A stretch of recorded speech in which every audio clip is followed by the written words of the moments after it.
You can support this show at patreon.com/ASA podcasting. I'm still a hoggle snout, even if it's mostly for the snoodies. The wasteland is a host of apocalyptic mess as the sole survivor wanders out about to see the rest. Nuclear explosions sending out the gamma rays from deep within the core, gross atomic waste. From deep within the core, gross atomic waste. Hello and welcome to the 433rd edition of the Fallout feed. I am Andrew, joined by a flock of my favorite Fallout folks. Tonight I've got Jess. What's up, Jess? Hey, Andrew, greets everybody. Also Ray. How's it going, Ray? Howdy, howdy. And we are the show who compares and contrasts Fallout experiences through a lively round-table discussion by playing through the same quests with characters who have been randomly assigned drastically different attributes. Welcome to the show. Tonight, we've got some gameplay right off the top, as usual. Jess thinks we're not talking enough Fallout on our Fallout podcast, so we've got a branded section now called Fallout Topic in the show notes because, you know, we need to discuss at least a little bit of Fallout on the Fallout show, I suppose. Yeah, to keep our license. To keep the Fallout license, keep the money rolling in from the Fallout people. We've also got a little bit of a new title in the Elder Scrolls arena. Maybe we'll discuss a little bit. Some game time tonight, if we get to it. I've got one called Legendary Dwellers, which we'll cover. Also got a little bit of feedback as we're wrapping up the Fallout 4 Survival Mode Roundtable. We'll hear from Eric. And we also have a non-roundtable related feedback via email from our good buddy Lou. So we'll hear from Lou. Got a little bit of iguana bits coming up on the news of the week, and plenty of shouts on our way out the door. So why don't we go ahead and roll right into it? Hey, Jess, did you get a chance to play any video games this week? I sure did, but maybe not the one you were expecting. Yeah, actually, you know what? If you've listened to any of the last 3 episodes, you were expecting it. So yeah, I was about to say, come on. Yes, they did. I think I only played Starfield the past week. I say think because the days blend together. Anything non-Starfield just kind of leaves my brain and the Starfield stays in. I did jump into Fallout 76 through the dailies once. I think I'm level 56 on the scoreboard. Nice. So not bad, given Nice. that we have till December 5th or so, right? Really? We get till December? Mm-hmm. Nice. I didn't know that was officially announced. Good deal. Officially, they have not announced the end of the season, but because we know that Atlantic City is coming on December 5th, and it is usually, new season in conjunction with the update. Yep. Otherwise, because 12 weeks would have been the actual 5th anniversary of Fallout 76, which is November 14th. That would be exactly 12 weeks from the start of the season. So it looks like we're getting about 14 weeks again. Boom. Which, given Starfield, probably best for everybody. You know, I just brushed my teeth before the show tonight, and I'm drinking Diet Coke. Yeah. There are some bad decisions. You know, do not brush your teeth and drink orange juice or Diet Coke. Just PSA, if you didn't know. I didn't know that Diet Coke would have that adverse reaction. I know orange juice definitely does. A lot of sweet things definitely do, but I don't find Diet Coke particularly sweet. No, Diet Coke is delicious, but it's weird. It becomes kind of like a weird minty Coke. It's like your Coke is suddenly very chalky.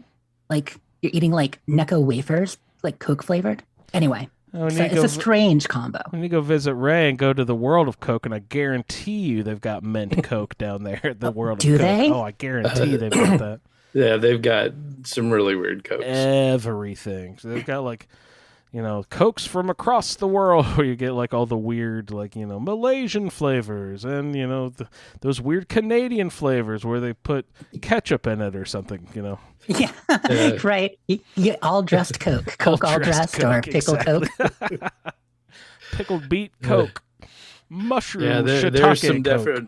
definitely undrinkable beverages that come out of those dispensers. Yeah, but I haven't been since I was a little kid. I that is one of my top places I would really like to visit. I'm a little bit obsessed with sodas and we call them pop here in the Midwest, but I love pop, and I know everyone out there is like, you don't want to drink your calories, and I'm like, you don't? Maybe I do. Maybe I would rather drink Coke than eat food. Did you ever think of that, people? Did you ever think of that? I'd rather have my calories through beverages than actual On balance, edible I am food. more likely to do groceries if I run out of soda than if I run out of food. Yes. I can go a couple days without much food in the house. Like maybe I'll whip up some pancakes. I got flour, and I'm good. No kidding. we'll make it happen. But you can but when you're order out a of pizza sodas- for delivery, but the where's the Coke delivery guy? Well, I mean, well, that's just it. I in order the pizza 80s, there because was lots of of the Coke delivery. guys. Yeah, the pizza guy will bring you a 2-liter. Maybe I order the pizza just mainly for the 2-liter, though. I have done that, Andrew, and it's the funniest thing because they never expect you to order 2-2-liters. Like a girl needs to stock up because she's out of her Diet Coke. Exactly. So she will order a pizza and then get 2-2-liters with it, and they show up with only one, and they're like, "Oh, Can I get a small or half just order? or just breadsticks. I was going to say, can I get a small half order of breadsticks and 6 2-liters of Coke, please? One of those cherry, preferably. I wouldn't get just breadsticks. I'm still a hoggle snout, even if it's mostly for the snoties." What was that language you just spoke? What was, are you Harry Potter world? Are we Hogwarts? I laughed into my own language there for a second. I'm sorry. I tried not to do that. What was that? Yeah, so a hoggle snout is somebody who likes to eat a lot. It's when they hang out and they're hogging in the hogglery. Another word for kitchen is a hogglery. The hogglery. When you're in there binging. Mhm. Oh, Yep. that's So I'm hoggle snouting in the hogglery. Oh, And that's perfect. snoties, I like sticking an N in there. It's it's a bad habit. I've tried to break myself of, but it slipped back out. Oh, that's perfect. Don't ever change. So so anyway, that's what I'm doing right now. And Your in hoggle chat, someone's snouting in the mentioning snootery. Diet Mountain Dew wouldn't be much better. Actually, Diet Mountain Dew is a little better, and even regular Mountain Dew, because the regular Mountain Dew is syrupy enough that it kind of gets rid of the toothpaste taste. And Diet Mountain Dew it really goes with anything. It's the ultimate mixer. Diet Mountain Dew goes, and obviously we can all think of things it shouldn't. Like you don't mix V8 with your Diet Mountain Dew, but Weird. orange juice, any alcohol. How about this? Would this be bad? Could you brush your teeth and then drink a mint julep? Would that be weird at all? Oh, How about an actual mint beverage that's supposed to be minty? Would toothpaste ruin even? Toothpaste ruins all beverages. Could it ruin an actual mint beverage as well? Could you Well- brush your teeth and then have a mint chocolate milkshake? That one would probably work. I bet it would. I bet But you could that's have, about the only mint. I mean, mojitos aren't too bad, but I mean, even like a White Russian, like something that should be mixed with mint, might be just fine. White Russians have mint? Do they really? No, Oh, no, okay. but the whole coffee Kahlua toothpaste, chocolate yeah. kind of thing, yeah, it'll Yeah. go okay with that. Like if someone served you an Andes candy and a White Russian, you'd be like, oh, these things are complementary, beautiful. Okay. Sorry. yeah, the chocolate mints. Andes, yes, the like the mountains, right? Yeah. I was like, who's Andy? And why do we have his candy? You are, but no. Does anyone call you Andy, Andrew? Oh my God, it's the worst fucking thing ever. Mo played flag football and he made best friends with a kid on the team. And one of the other dads and I have become rather close. But I introduced myself as Andrew, as I always do. But he has shortened it in his mind to Andy. So the last year and a half, he's been calling me Andy. The opportunity arose last weekend because he's having another child, and his wife had sort of like a baby shower type thing, name reveal party thing, and Mo and I went, and he was introducing me around to people, and right in front of him, he introduced me to his sister. He's like, oh, here's Melissa or whatever. That's not her real name, and I said, oh, hi, my name is Andrew. Like I said, Andrew, like in front of him. And she's like, oh, you prefer Andrew to Andy? And I said, yes, I really do prefer Andrew. And then 30 minutes later, he called me Andy again, even though he was standing right there. I was like, God damn it. I wanted it to take because I don't know why, but I find it incredibly awkward to be like, no, actually, I prefer to be called Andrew. I don't know why. You should be able to without any hesitation or sense of awkwardness, be able to declare what you prefer to be called. But for some It's reason, a I find matter it of so time. awkward. It's like it's been a year and a half now. This dude is Right. never going to flip back to Andrew. It's just not going to happen. Well, just flip into third person mode and just say, "Oh, Andrew doesn't Andrew appreciate prefers to be called Andrew. He doesn't like Andy." He'd be like, "Who are you talking about, dude? You're standing right here." It's like, is he? Yeah, you start talking about yourself in third person, you'll be introduced as a weird Andy after a bit. Exactly. So you don't really Yeah. want that either. I'm the same about Weird Jesse, Andy. though. Like, do not call me Jesse. Okay. Jesse, but we call you Jess all the time, but you prefer love Jessica Jess. Star. No, I like Jess. You Jess like is great. Jess Jess is my okay? name. Okay. That's my nickname. Jessica Star is my name, and Jess or J Star is my nickname. Jesse is somebody else. Jess is Definitely some not me. other lady. Ray, are you a Raymond by birth name? Or are you Yes. a Ray? You are Raymond? Can we start Yep. calling you Raymond? Does anyone call you that? Does your mother even did your mother call you that? She did. She used to call me that. But Okay. yeah. Well, Raymond. Then my dad just calls me son. So Really? That's kind of cute. I like that. Yeah. That's great. I didn't mean to giggle about Raymond, but yeah, I've never thought of you as a Raymond, right? yeah, it's Few and far very, between. very, very, very few people waste all those, syllables. That one extra syllable could save so much time over a year of saying your name. Yeah. What's your wife's secret super sweet nickname for you, right? What's your pet name? You got a cute pet name? Got No, a it's honey usually cheeks or something? It's usually expletives. You say if we asked her, we might get a different answer. We might get a real answer, but yeah, I like Yeah. that. Probably down with Boo. Expletives, Some kind of modern What slang. up, Boo? I could just see her saying that. No, I Yeah. couldn't. That's awesome. Well, if this is your first Fallout feed, you know us better than you ever expected to. We Yes. don't always start with the small talk, but I mean, I'm like, I had to comment on the toothpaste and things devolve. Mojito paste. Yeah, because the thing that you will recognize right away if you're a new listener is that we are a tangent podcast. Doesn't matter what the subject is. We are going to run. We can talk Wild. about whatever. And We're all about those side quests. and rarely That's- about Fallout. I mean, mostly about Fallout. Still, at least 50% Fallout most of the time. But there's a lot of side quests in the games and in the show. Historically, we are solidly Fallout.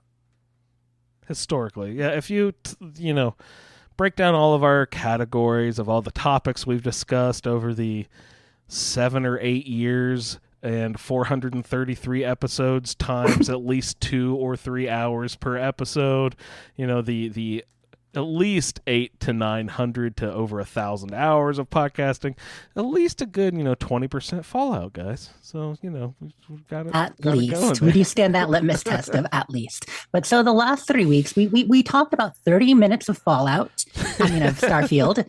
And then we talked about 45 minutes of Starfield. Then we talked an hour and a half of Starfield last week. We had Steve on and we're going for it. So I'm going to try to be better this week. But for my gameplay, Starfield. You guys heard of this game? Farfield, fall field, or star out feed? Let's see. Far field. Far that's afield. Yeah, we'll just, okay. Sorry, I'm trying It's to. funny. It's a Starfield, just pronounced like that. I've heard someone the other day said I pronounce it like I pronounce Garfield with 3 syllables. I'm like, Starfield. how do you get 3 syllables? Starfield? Yeah, Anyway. well, I mean, actually, that makes really good. That's a great point. Garfield should not be a 3-syllable name. Interesting. No, it's just Garfield. Starfield. Garfield. Huh. But in the world of Starfield, my adventures continue. Gemma has been leveling up quite a bit. In fact, that's a big part of what I did this last week. So got in there and I finally made it to Tequila City. Now, this has been my goal for probably the last 2 weeks, trying to actually get stuff done on the main quest. But there are so many side quests and distractions. Last week, I think I was, probably around level 25 or 26 on the show. And this week I actually managed to get to level 40. So I did some serious leveling over the last week. I got to Tequila City. I did a number of quests there. Of course, the first one with Sam. He's one of your companions there. I won't get into all the specifics, but people who know. So I finally have unlocked all the official companions. And before, up until this past week, Sam was just hanging out in in the arboretum or the greenhouse, whatever you want to call it, greenhouse, arboretum. I don't know really what it was, but he's in there with Cora, and there's hanging out. And I'm looking at my days past. It's like 68 days past, and he has been there since at least day 10. Like, man, their legs got to be getting tired, or they got to be getting a little. They just want to go. The funny thing is, whenever I build Lakeview Manor in Skyrim, I always put my garden area right there, so it's like it always feels like Skyrim to me. I know that it really has no connection, but they're in that sort of offshoot to that same side that I always put that garden in. He's like sitting there in a garden area, and always I expect my house Carl to walk through or something, sing a song or something. Lakeview Manor, I never really do that one. I always do the Northerly House, whatever that's called. That's a good one. Ray, what's it called? I know you know. Yeah, it's not Halyarkin. That's the one north of Halyarkin Hall. Run. Yeah. I don't know, because I never do that one. I like that one because you get the cool ass bard up there. The bard that is very shrill, and she yodels a bit, and she cracks me up. So I really like her. Yeah. I like the whole house. It's a good location too. You can fast travel a lot of places from there. But anyway, so he was there. I mean, maybe it's not quite as bad as I'm saying. Probably by the time I actually finished doing stuff with Sarah on the first branch of the quest, and then after the first couple, the intro tutorial quest, and then the second main quest with Sarah, which is still kind of a tutorial because you get introduced to a lot of ideas through this. Flying the ship, how to dock, how to do various things as you go. After that, you get a group of 3 quests, Into the Unknown, whatever the one for Sam is called, where you go to Tequila City, and then the one for Barrett, back to Vectera, I think it's called. So anywho, you get those 3, and that's when kind of it opens up a bit. You want to do those 3, you get all your companions, and then from there, the game continues. Well, I put off the one with Sam for the longest time. Yeah, that one's Empty Nest. Empty Nest. Thank you. Right, because that's the name of the location you end up going to. So it's just because I found so much to do in New Atlantis and all the various areas there. And then when you join the Vanguard, which I talked about a bit the last week or two, and you end up going to Mars for some of it. And for you also go to Mars with Sarah early on. Between those 2 cities, there's so much, y'all. And then obviously side quests happen. Another thing that I did, I think I talked about going to New Homestead before on Titan. One thing that isn't emphasized in the game so much, but once you play it, you find there are a lot of small towns too. Smaller outposts that kind of are like towns. It's like going with the Skyrim comparison still. Okay, you've got Whiterun, you've got Solitude, you've got Winterhold, and where's Ulfric from? Windhelm. Yes, Windhelm. I knew it started with the W.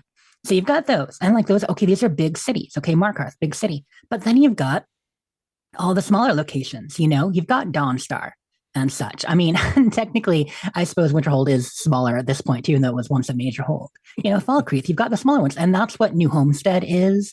That's what Hopetown is. The Garn Landing. So this is my new favorite little town outpost area in Starfield. It's called Gagarin Landing. And Gagarin is a planet right in the same system as Alpha. Well, it's in Alpha Centauri, the same system as Jemison, your main planet that you start off on for New Atlantis. And people just keep flying by Gagarin. A lot of people have never gone there or landed there. And but if you do, you'll find it's a great little town. There are a number of quests there. It's got a whole backstory and lore, like all of them. And so I did a few quests for Gagarin this week. And then finally, once again, like I said, you just keep getting distracted by things. So I'm finally going to do Sam and Tequila, and everything was getting in my way. Okay, other side quests popping up. Right when I landed there, right when I got there, suddenly Andrasia, my companion, wants to talk. And now when you talk to your companions and you get to the point where they have the point where they want to do their personal quest, they are permanently your companion until you finish their quest. Well, that's when her quest popped right when I got there. I'm like, okay, I guess I'm doing Andrasia's quest. So luckily some of it was there, but then you go all over. And anyway, everything conspired. So I finally made it and feeling really good. I have to say about Tequila City that it is maybe the most traditional Bethesda city feeling place. Would you agree with that, Ray? Having been there? Oh yeah, yeah. I've spent a lot of time there. Hmm. It's got the buildings and the narrow alleyways and the winding. It feels more like a real lived in town, a lot more than especially like New Atlantis, which is so pristine. Yeah, yeah, and it's a lot bigger than it seems at first. Because the quests there take you down the main street, but there's a lot of little alleyways and different levels, and all kinds of little spaces in that town. I had a friend and who it changes. So when you first get there, whether it's with Sam or without, there's the initial interaction with the marshal and his troubles. Yeah. And they've actually gone around and put up barricades in different places around the city to, try to crowd control, people away from the bank. And when you complete that quest, those things go away, and it opens up pathways in the. So I completed it right away. I heard that there were barriers. We were still getting near the bank, but I went right to it, and I did that quest right away. Succeeded admirably, by the way. Gemma You should be a ranger. Good talker. That's what the marshal said. How coincidental. But yeah, so that's fun. But it has that traditional feel, and it's a lot to explore. Once again, maybe a map would be nice. Hopefully they're coming. It's funny because having played, obviously so many of the Bethesda games, I get why people compare it to Morrowind and, the lack of a map, the follow the signposts and, context clues to discover things. And I do like that about the game.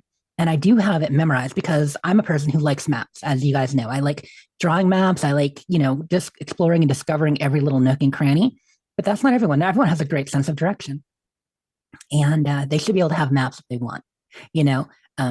Obviously, quest markers are there for people who don't have a good sense of direction, but maybe they want to find other things. Yeah, like it's not like you can create a quest mark for the need. Like, say you want to go back to your apartment. If you don't have a great sense of direction, it may take you a couple tries to learn where your apartment actually is in that city. And you can't just go to your quest log and be like, find my apartment. Or if you're a fast traveler, you don't know the pathways as well. It's like I fast travel back to that base, and so therefore I don't know how to walk from the base to the train station. It's just like, I think it's up over the hill that way, and then I run that way, and I fall off a 50-foot waterfall. I'm like, no, wasn't that way. Yeah, I can get to most places in New Atlantis with my eyes closed. Yeah, definitely. New Atlantis, and at this point, I'm getting close to that with Tequila. Definitely with Sidonia. On my way around there, some of the small towns. That's funny you bring that up. I remember the game session I was sick of early on playing Skyrim. I was sick of not knowing where each person's house was in what is the Dragon's Reach town? What is that town? Whiterun. I was like, and I just, for an hour, I just ran around the city and mapped out where everything was. And we even have maps in Skyrim, but I still just took my character and went door to door to door to door and marked names and people down. I was like, okay, I'm not getting turned around in this fucking city anymore again. Right. And it is tiny compared to the cities in Starfield. So yeah. It's compounding the issue of me being able to navigate these towns, Yeah, Whiterun is basically 4 Whiteruns would probably be about the size of Tequila City. And then, oh my gosh, New Atlantis is much larger than that. But at least New Atlantis, even though it's larger, it's also very spacious and open and spread out. So I think it probably has just as many locations, just a little bit more spread out, with room in between. It also doesn't help that it's not all one big section either. There's 3. It is one big section. You have to travel with the train to get to different parts of the town. Well, you don't actually have to. It's all connected. The train is just a little fast travel point for you. So you can, from the lodge, you can just walk south and get to if you walk southwest, you'll get to the commercial district. If you walk southeast, you'll get to the residential district. It's all connected. It doesn't feel that way unless you spent a lot of time wandering around it because of the way they set it up with the quest markers, but you don't need to take the tram. I'm a fast travel guy, guys. Well, I was going to say that's something else about the Starfield layout. People often, the big complaint is the way exploration feels different in Starfield. And to me, it's like essentially systems are kind of like fast travel markers, and you can't fast travel to a location you haven't been to yet. So you have to select the system and load into it and, actually find the space. You have to get to a planet and actually scan it and pick a location to go to. They're really just fast travel markers and locations, but you still have to discover them. You still have to be there at least once before you can just get to it. So I feel like there's still a lot of discovery there. You just have to look at everything. And the problem is some people don't want to. They will just fly by Gagarin and not go to landing, which absolutely, totally legit. There are so many places there. But almost every point of interest that shows up on a planet ahead of time has something there, has a story, maybe a quest. Some of them are there just so that you can, get mission boards and be like, oh, I'm going to go fight the person at the at this location. That's why they have some of them. Mm-hmm. So they can be similar to the repeating ones that happen on the randomly generated parts of the map. But still, they have their own stories and their own info. What percentage, I know there's our solar system is in it because we go to Mars and we go to old destroyed Earth and such. And there's Alpha Centauri, of course. What percentage of the star systems and planets are actual real? Are all of these actual real planets and star systems? What percentage are made up by Bethesda? I mean, the vast majority of systems are real. The systems are real? Okay. Even their proximity to each other in a lot of cases are iffy. Some of the names are slightly different, but as far as I know, they're pretty much all real. Now, as far as the planets that are around them, a lot of them are just estimated, right? And the composition of those planets, what they're actually like, yeah, I think that's mostly made up. Well, I mean, if you've been to West Virginia, you'll know that 76 takes its liberties with that map, so... Lee in chat says locations are real, but names have been changed to protect the innocent. You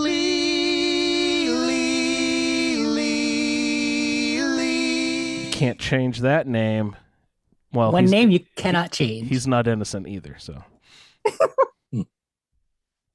So yes, I just thought that was something I would mention, that I'm really enjoying the exploration, and there is so much to find. And yes, it is odd that even at the city location, some of the areas around that main tile when you load in have randomly generated locations. But everything on the map, that you see before you load in, the stuff you can view from above, those are fixed locations. It's going to be the same for everybody. There's a ton of them. Yes, if you're picking random tiles and landing, you're going to get kind of the same landscape because that's pre-generated. But what is on the landscape is going to vary person to person, playthrough to playthrough. And that's just how it is. Some people find the exploring less rewarding because of that. I do get it, but keep in mind it's always fixed in your game. And the stuff you can talk about in water cooler talk with your friends or on a podcast with them is, the locations that are marked, because there's so much the same. I'm still, I'm about 160 hours in now. That's like we said last week, it's doing 40 hours a week. This week is no different. It's been just playing so much. And I'm still feeling like there's so much more content in Starfield than there's been in any other Bethesda game. And I've played the heck out of them. But I just keep finding more and more conversations, especially with your companions, the way they comment on so many quests, things you do. You can have random conversations with an NPC, and you're like, you would never expect your companion to interject. And your companion will interject and have something interesting to say. They are kind of like real people. How many companions have we narrowed it down to? So we know that there are the four main ones with fully fleshed out with romance, stuff like that. But there's like a 20 companions altogether that you can get with the various people you can hire. And some of them have comments too. The mistake I'm making, or not necessarily a mistake for first playthrough, but the thing I'm neglecting, like a lot of people, is I'm not often traveling with the hireling companions. And the hireling companions are people too, you know what I mean? They do have backstories, they've got interesting abilities, and they are good to bring with you. So some people mention, well, gee, why are all your companion romances from Constellation? And I agree that it would be nice if there was a major romanceable deep story companion from all the factions. Give me a pirate companion, give me a Freestar Collection companion, although technically Sam kind of is. Give me someone from Neon. But you do have those companions in the game. They're just not romanceable. and so they're as fleshed out as some of the past companions. Maybe not, maybe on the level of Fallout 4, maybe not quite, but certainly more than in Skyrim or Oblivion or Fallout 3. So they're nice kind of in between ground, but they do exist, and I need to play with them more. Yeah, I love I it. didn't. I don't really do companions, unless I'm forced to by the game. But I believe that the pirate Mathis. I know he can be on your crew because I have him on my pirate crew, but Right. I think he's also a companion that'll travel with you. Yeah, people. Mathis, I think, annoys a lot of people, but but he can. Suliore mentions Marika, who is one of my first favorite. She's a shotgun specialist that you can hire right in New Atlantis at the viewport. And I had her on my ship for a while, and she's great. She's got some really funny lines. So I feel like for a playthrough or like just a couple sessions, I want to play with the side companions and see if they comment anywhere near as much, because I don't think they do, but they do some. Yeah, the one thing I really need them to fix in the game is nobody in the captain's quarters. That would be a nice rule.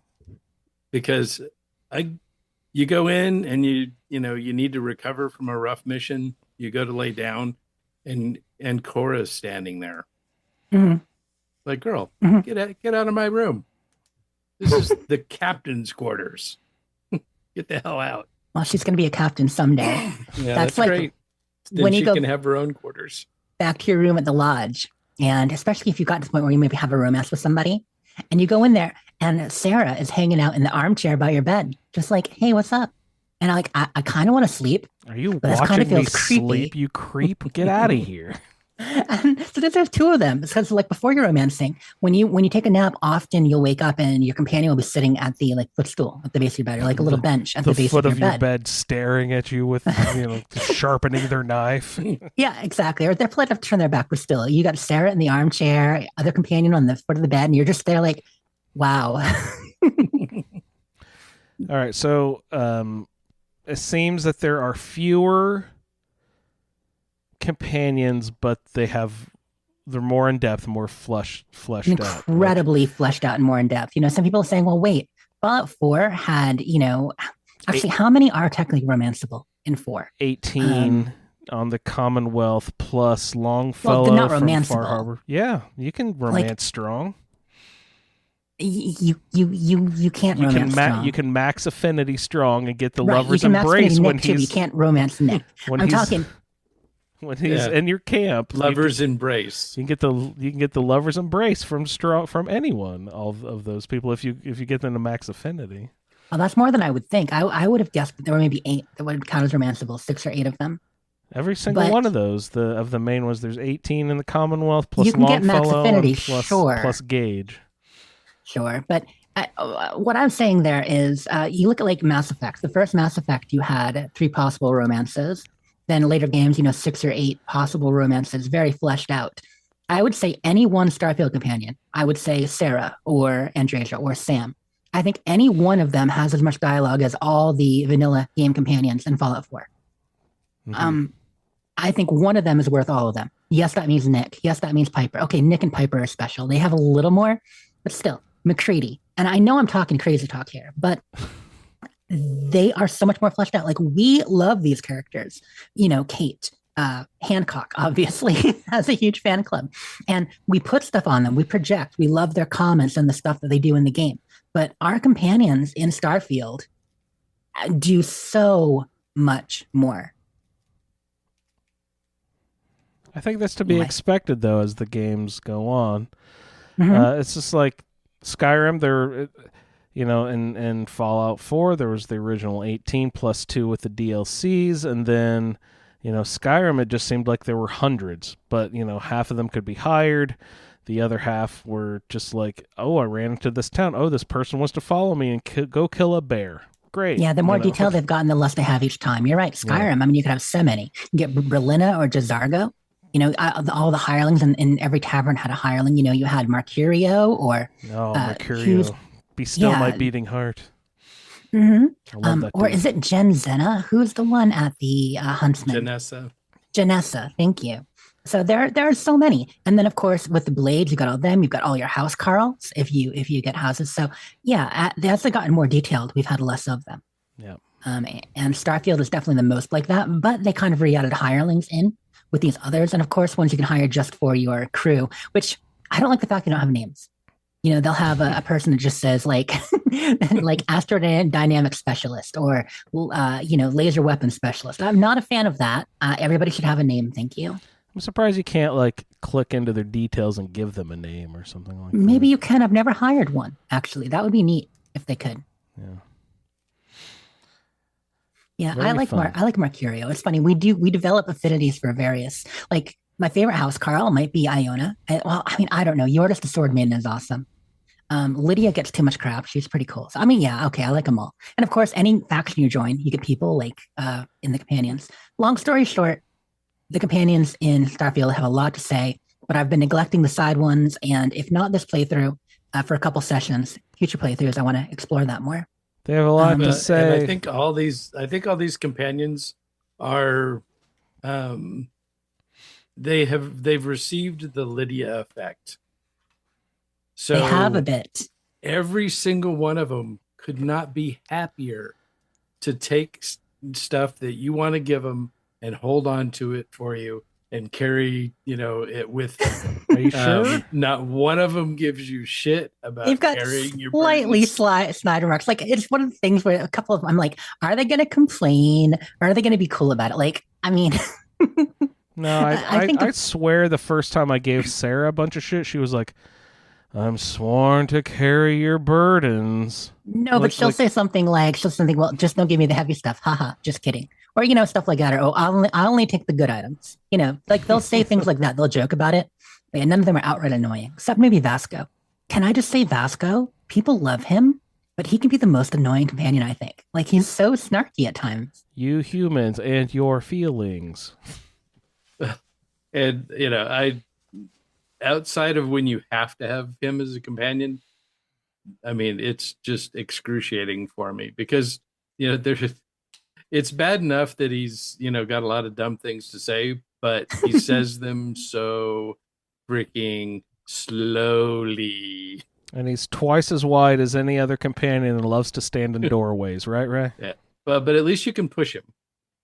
You can push people in this game. I'm used to Vasco for sure, because I always have to push him out of the way to get, through the facility at Creep. Nice. I have pushed them somewhat, but usually it's just to pose them for a picture. Be like, oh, come on. This is better if you're up the stairs. So I'm with NJ. I'm just like kind of chest bumping her. Come on, girl. Up a little bit farther, get her up the stairs. And then she changed her mind and turns around and walks the other way as soon as we get to the position. So yeah. But I do like him as a crew member. Because he's always really nice, standing outside the ship when you get out, saying What's he hi, enhance? and and that's about it. And you and he walk helps on your by. shields. He's got like Shields. that Okay. anergeristic hieronomics or whatever that one skill is that I never remember.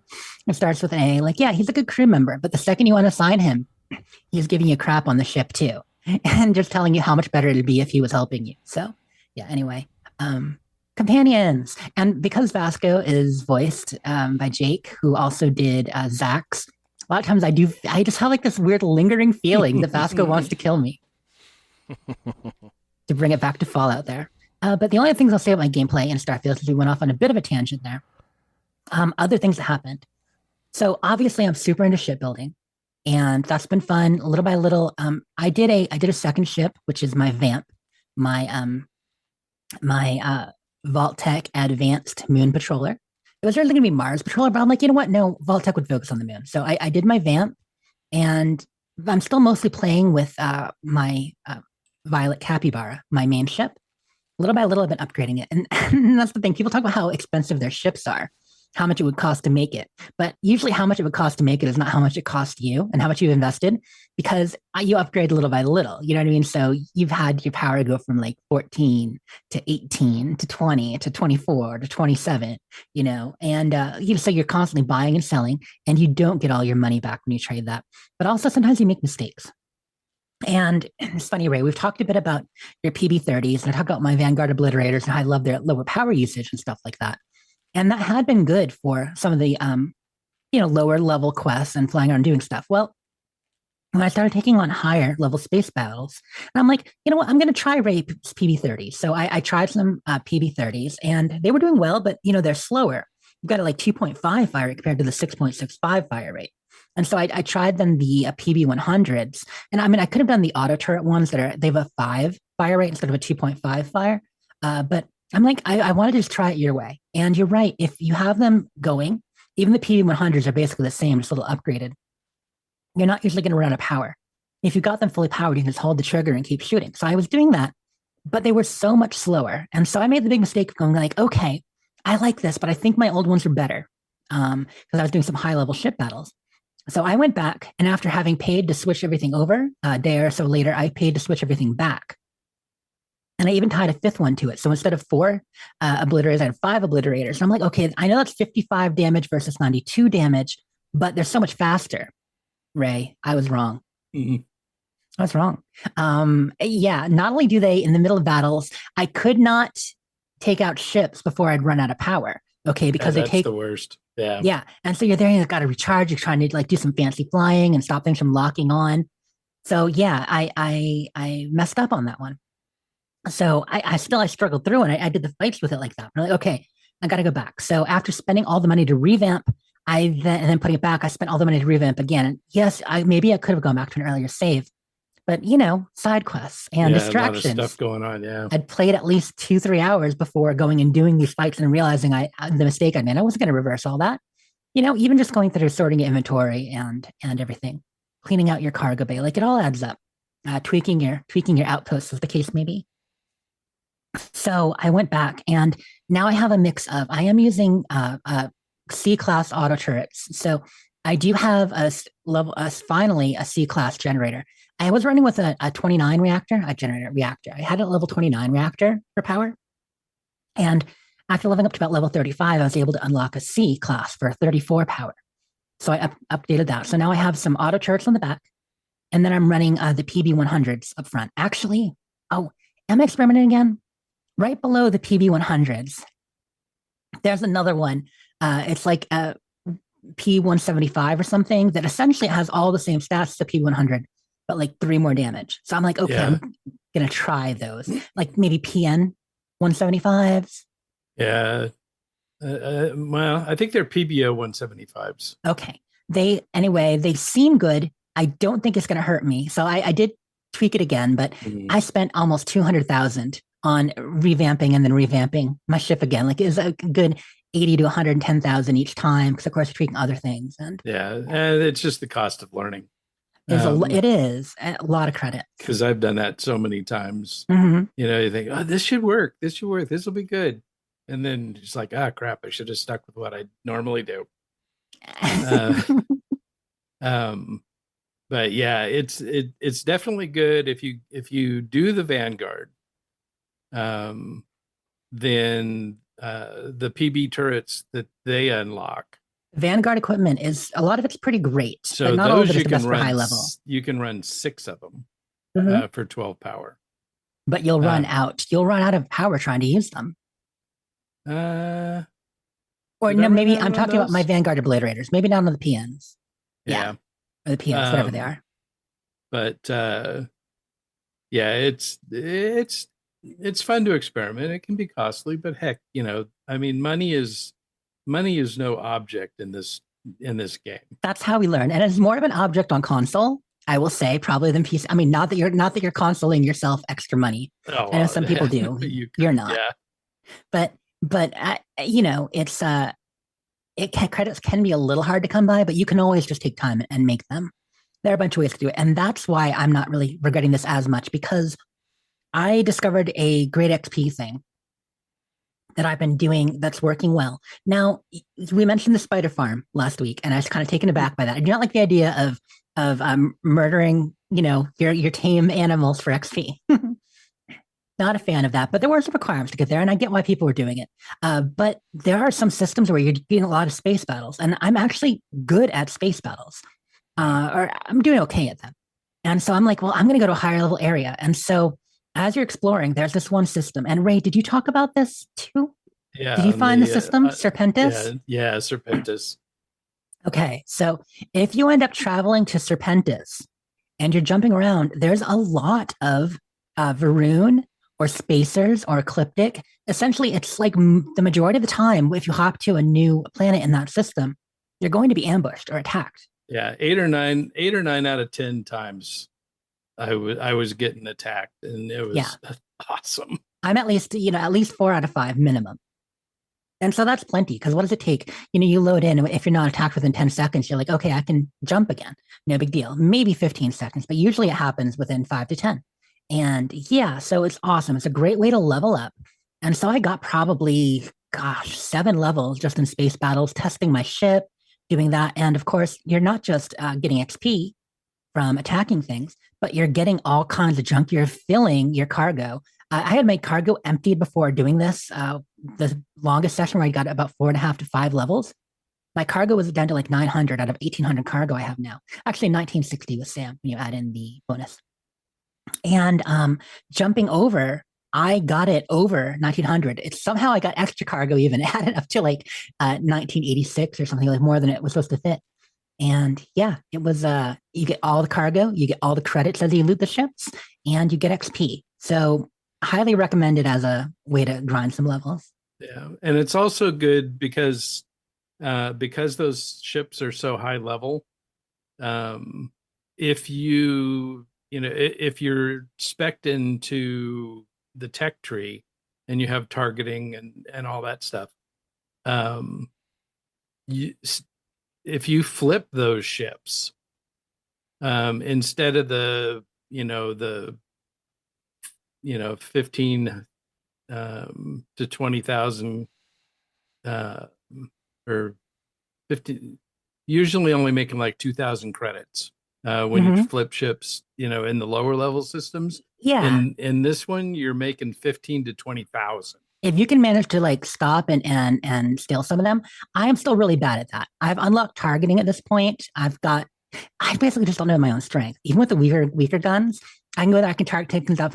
But by the time I disable and take out systems, there's a good chance they're going to explode. I know I need to invest in like an EM weapon as a backup or something to just. Well, no, just get a really cheap ballistic weapon.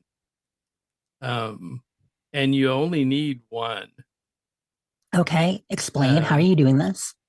So my main weapons are my particle beams, and that's how I knock the shields out.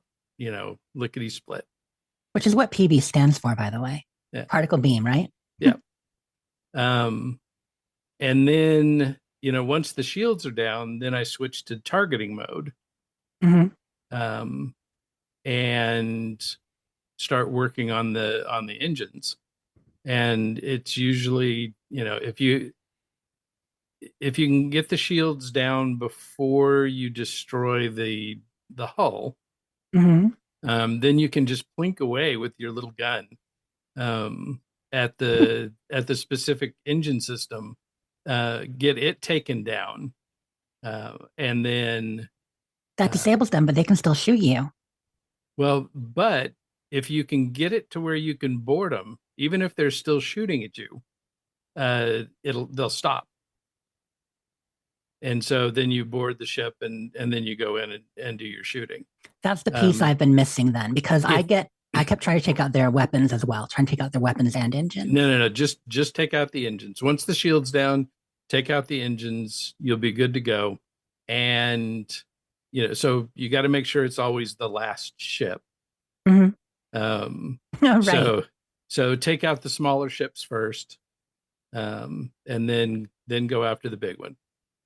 But then the other thing is that so I've gotten in a couple where it gets a little bit hairy there at the end. Oh my gosh, it gets hairy. I'm not going to say I didn't die. I mean, this is a level 55 system, and I started doing this around level 30. Okay, so I'm there between like level 30 and 40, jumping over.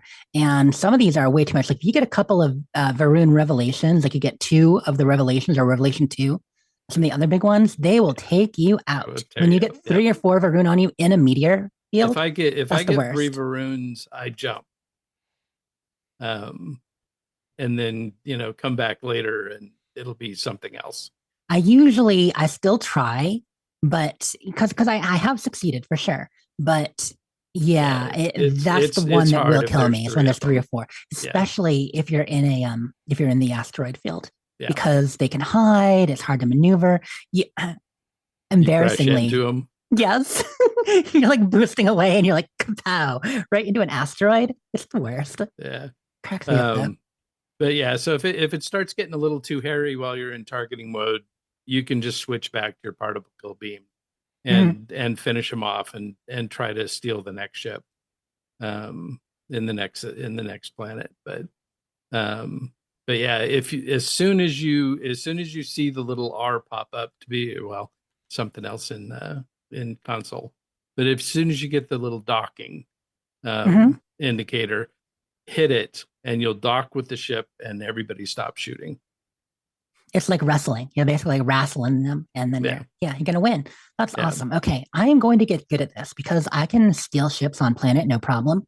I even got a new technique. You were talking about your technique of getting in a ship and then making your home ship, and then redocking with your actual ship, and getting that quick enough, making your home ship again very fast. And that's a great idea. I do the same thing on planet side. Whereas on planet side, I'll land. I'll find where a ship lands. I'll rush over to it. I will take out the enemies there if they start shooting. I'm not going to steal a ship that doesn't shoot it. I don't do that. But if they're shooting at me, I will take them out. I will steal their ship. You can make it your home, and then of course your other ship's going to go back. When you leave the planet to your stable. I guess whatever you want to call it. What do you call it? A hangar? I guess you would call it a hangar where all your ships are. Yeah. But if you disembark from that new ship that you've registered and made your home ship long enough to claim it, even though your ship doesn't show on the map anymore as fast travel to my ship, if you go back there, your ship's still there. So you can rush back to your ship, hop in it, make it your home again, and now you've got both ships. So that works much better than ever leaving the planet's surface. Yeah, and having to go, all the way back to a town with a technician to make the swap. Right, because you can make it your home ship there from the menu, and it'll do all that. Like our ships, obviously, we're enhancing the cargo. We're doing all this to it. We don't want to fly some piece of junk ecliptic stiletto level 1, when we can easily, even if we stole it, when we can easily fly our own ship. So, I mean, that's not a bad base to build on. I've built stuff on top of stilettos, but not my favorite. Yeah. So I just wanted to mention that as a leveling option. Andrew? Is there a limit to how many ships you can possess? 10, right? Yep, 10. And do we have, you said hangar, Jess, but do we have a space-based one, like an aircraft carrier in space, whatever that would It's be a little more referred to ethereal than that. Yeah, it's just in your mind palace, Andrew. It's kind of like a little folio, you know what I mean? You've got like your little booklet, and then you flip, you're like, oh, look at this ship and this ship. These are my ships. You're showing your ship photos to a coworker who's like, great, thanks. Roll Totally their bored. eyes, yeah. Mm-hmm. But no, there is no physical hangar. That would be awesome if we could display our location for our ships. Place to actually see them. I mean, like you were saying, it's funny that you brought that up because talking about Ray and Victor on Skyrim Addict, we're talking a bit about it. And yeah, ships are huge. You would need such a large place to have a hangar. Yeah. Well, we've got entire planets at our disposal, so. It is true. But the last thing I will say, so that was my leveling and the other thing I'm doing, plus the ship mistake. Right, I wanted to call out Ray. Ray, speaking of Skyrim Addict, you made an achievement that just, a comment just wounded me. You said, and I repeat, I could give a crap about achievements. Really? Hello. Well, I couldn't even. I suppose I could probably look up and see what achievements I've accidentally accomplished through playing the game. But with Glee, I get the little message. You've enabled mods, so you're not going to get achievements. Yeah, it's worth it. It's worth it. But no, I've got to try to get all the achievements before I use any mods. So keep focusing on that, get it done. And there is an achievement for getting 10 ships, by the way, Andrew. But yeah, when you said that, I winced. I'm like, ugh, because I know you don't, but I can't not. Yeah. Well, it's. Well, Well, not everybody can achieve, this level of enlightenment. wow. There we go. Someone's full of No, himself. he's not wrong. You don't care about material things or achievements. I believe the Buddha said that. Are achievements like platform based like they are in previous games? Like there's Xbox achievements and Steam achievements and blah, blah, blah. Yeah. Yep. It's like that for that. I mean, PlayStation has their trophies. Do they generally Like mirror each other pretty well? Yeah, usually. Steam can add a few extras sometimes because they have, I believe that they just have more that they can add. But generally speaking, yeah, they're going to be the same on PlayStation or Xbox or even Steam. Will PlayStation ever get access to Starfield? No. Never? Okay. No. I mean, who could say 10 years from now? Yeah, but I mean, they can. It's you could be a there's major you can- remaster release. Yeah, you can play No Man's Sky on Xbox. Well, That was a PlayStation exclusive. I mean, that one's a little bit different, but yeah, it was. It launched PlayStation and PC. No, it didn't launch on PC to start. Well, We PC had was to wait. like a month later, 2 months. It wasn't long, was it? I don't remember because I didn't really pay attention when it, when it launched on PlayStation because I just ignore that platform altogether. Were you day Right. one on PC though? And then as soon as it was announced that it was coming to PC, I ordered it. So you were day one. Nice. Yeah, that makes good sense. But yeah, so I mean, it's just a case that Bethesda is a first party studio, so it's going to be on PC and Xbox and anywhere you can use Game Pass or play Game Pass games and stream them. So if you got a little Roger Ally, you can play it there, Steam Deck. Or Jerry was showing off this really cute Pixel Retro he got, a little handheld Pixel Retro that he's doing the cloud play on. So you can play all kinds of places. And at some point, if it's browser enabled, you'll be able to, on the PlayStation, you could play it there that way. There are a number of TVs now that support it. There was an announcement that just came out about, and I know none of us necessarily care about, although maybe some listeners do. Facebook, the MetaQuest, their newest MetaQuest headset they've been doing. Virtual reality headset thing? Yeah, exactly. The Oculus that became the Quest and all that.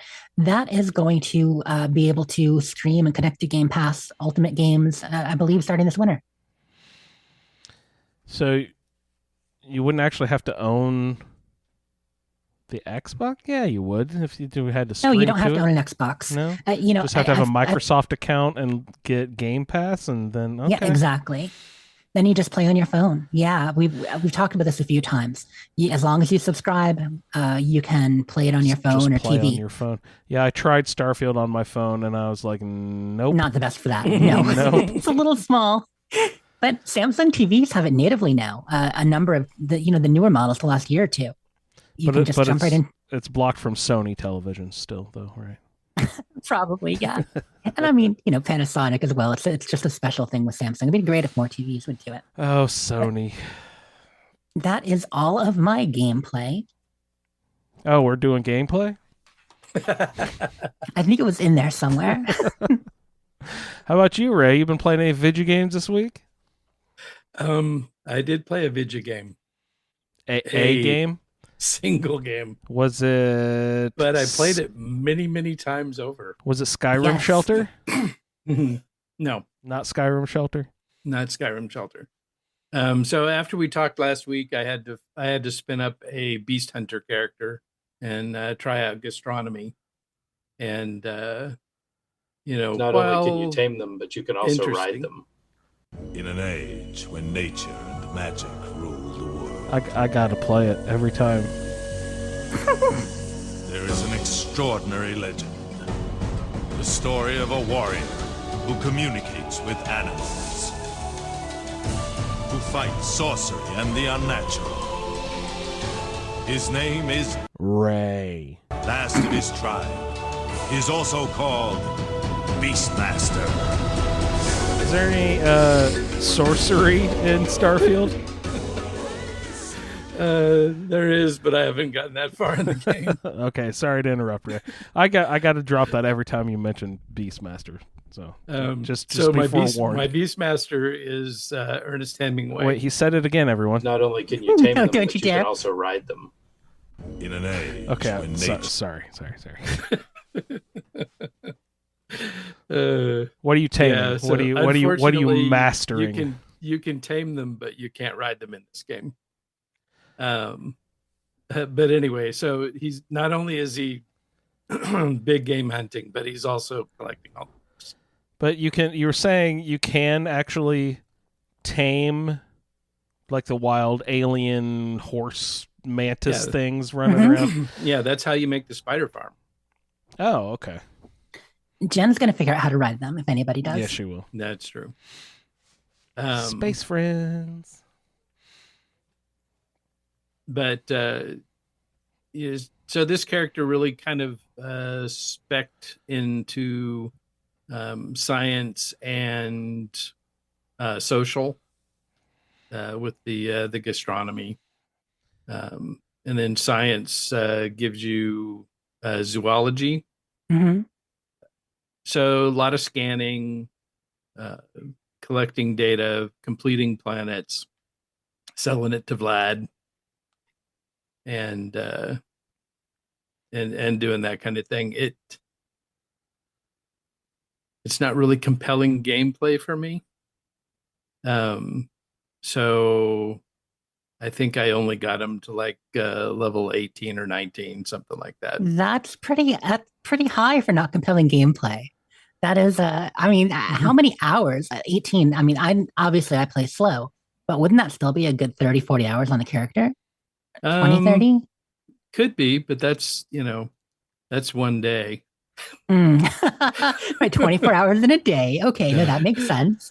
And it is quicker. Once you played a bit, it is quicker. There's not as much menu hopping and figuring out what you're going to do next. Yeah.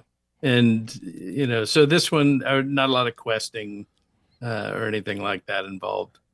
Are the planet scans that you sell to Vlad as just kind of like technical documents you bring back to the BOS and like they just give you some credits or whatever? Okay. Yeah. But I mean, it can be, I think I got, what did I get? 40K for doing Jemison. God damn, that's a whole ship. See, I made the mistake of selling them because you can get some from the Trade Authority and other vendors, but nowhere near as much, right? Yeah. So, no, so that's what it's worth. He didn't pay me that much. What did he pay me? Yeah. Well, 10,000 then, right? A quarter. No, it was a quarter or less. It cleaned him out. So he's got 20,000 every 24 hours to buy that stuff. So does he really? Cool. I've saved a couple of my higher level planets to sell to him. I avoid Vlad now, because I like him, but I don't want to keep getting more powers. And if I go see him, he might tell me about more powers, and then if they're my quest log, I have to do them. So well, yeah. So you just don't do the main quest at all. You do Sarah so that I unlocked Vlad. it. Mm-hmm. And then from then on, Constellation Who. I can't even. I mean, keep in mind, I only have the one playthrough so far. I'm not doing multiple characters like you, but I can't imagine they are so core to the story, and that like treating them like the Conquered crew. It's unbelievable. Yeah, they're core to your story, not core to Ernest Hemingway's story.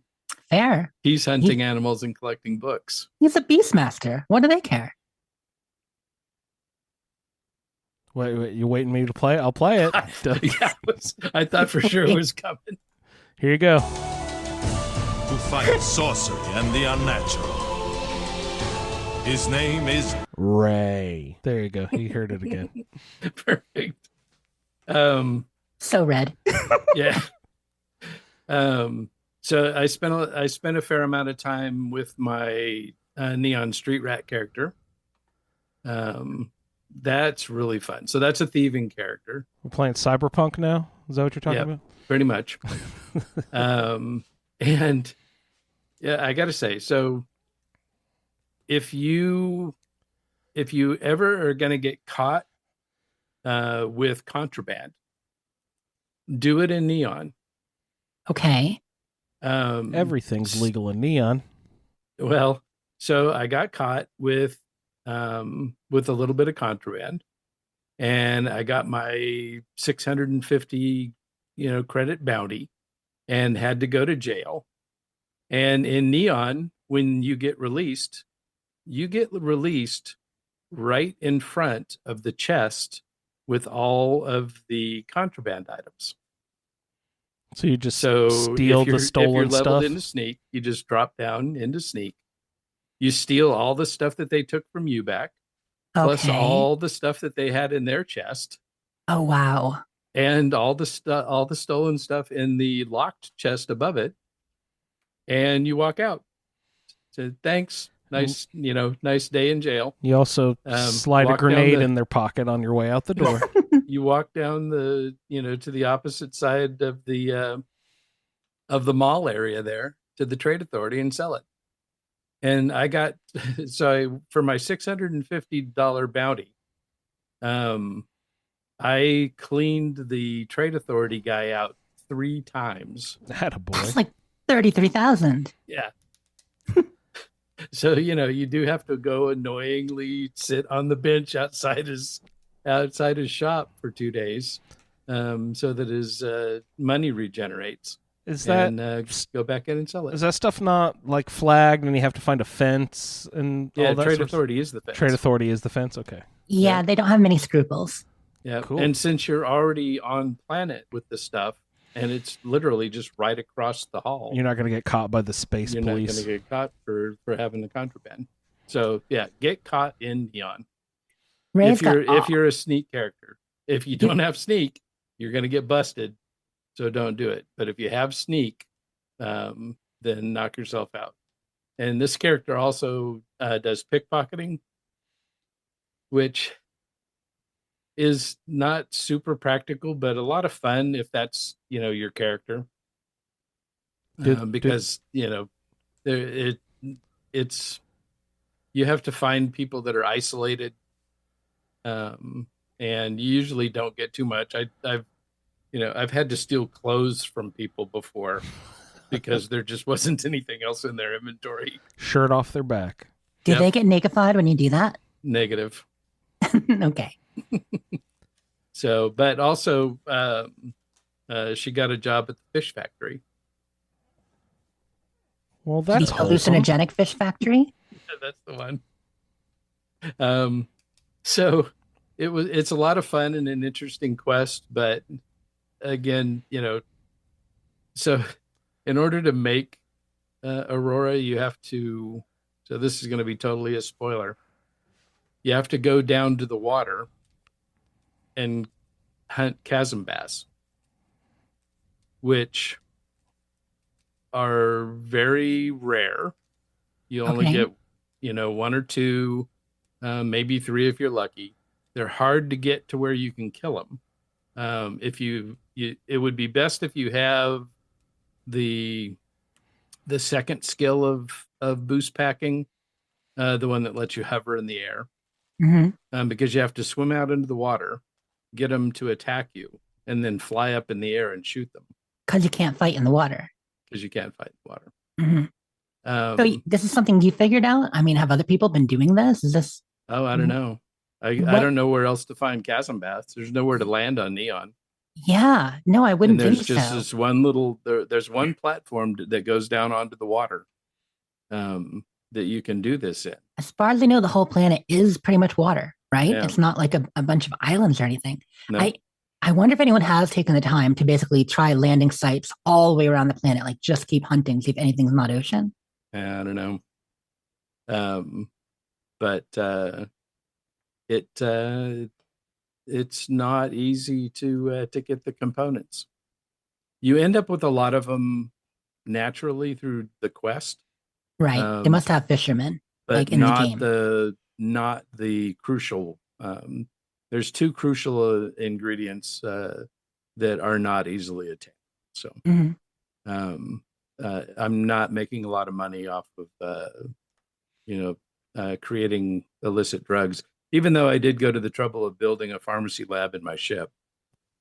It didn't. It hasn't really paid off.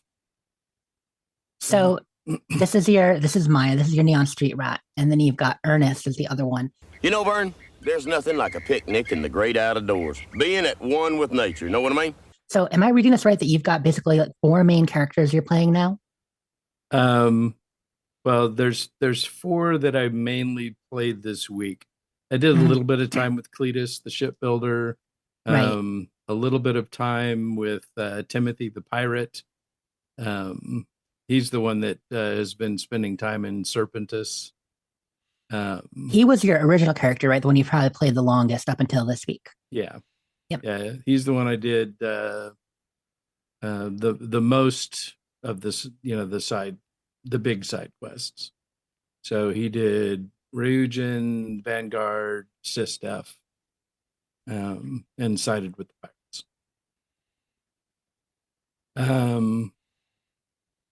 But then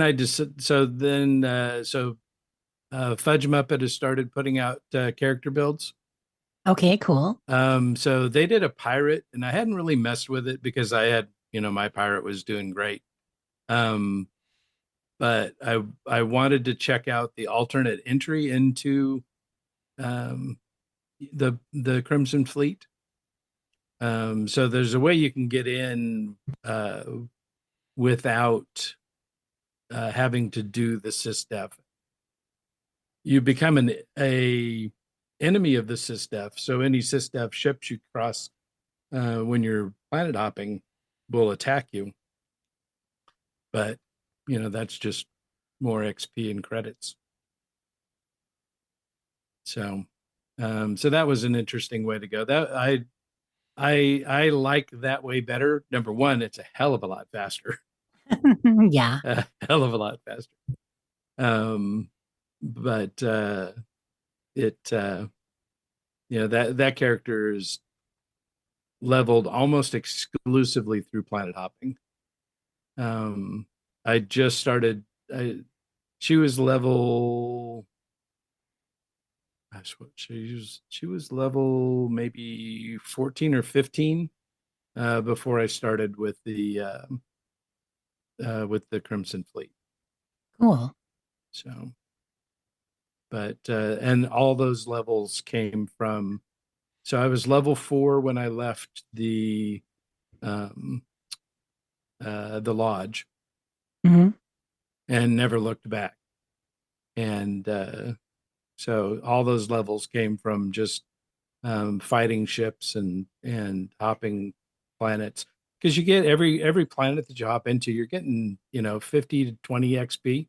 Yeah, 20, 40, 50. You find a new system, you get XP. You find a planet or a moon, you get XP. It does add up. Can I just say side quests do not give enough XP? Yeah. Like, that is my biggest complaint with leveling. As a girl who's been focusing mostly on side quests, when you finish a quest, you get 50 or 100 XP all the time. You're like, I spent an hour on this, sometimes even 2 hours doing various things, and you get 100 XP. Admittedly, yes, you might have fought a few things along the way, but fighting is definitely a better way to level. Heck, bulk crafting is a better way to level, which, I mean, yay. But even fighting, I mean, you're only getting, 5 to 10 XP. Sure. 30 if they're above your level, but yeah, you've got to be fighting tougher things than you if you're going to do that. Yeah. And so she got really lucky. And so I started off with the bounty hunter background. So I had targeting right off, and we hopped into a planet, and I kept getting 3 Varun zealots, and they would just wipe me out. So I just would skip out. Well, I came across one, and there were only 2 of them. So I was able to take out the smaller ship and then go for the bigger one, and ended up boarding it. Took me a few tries.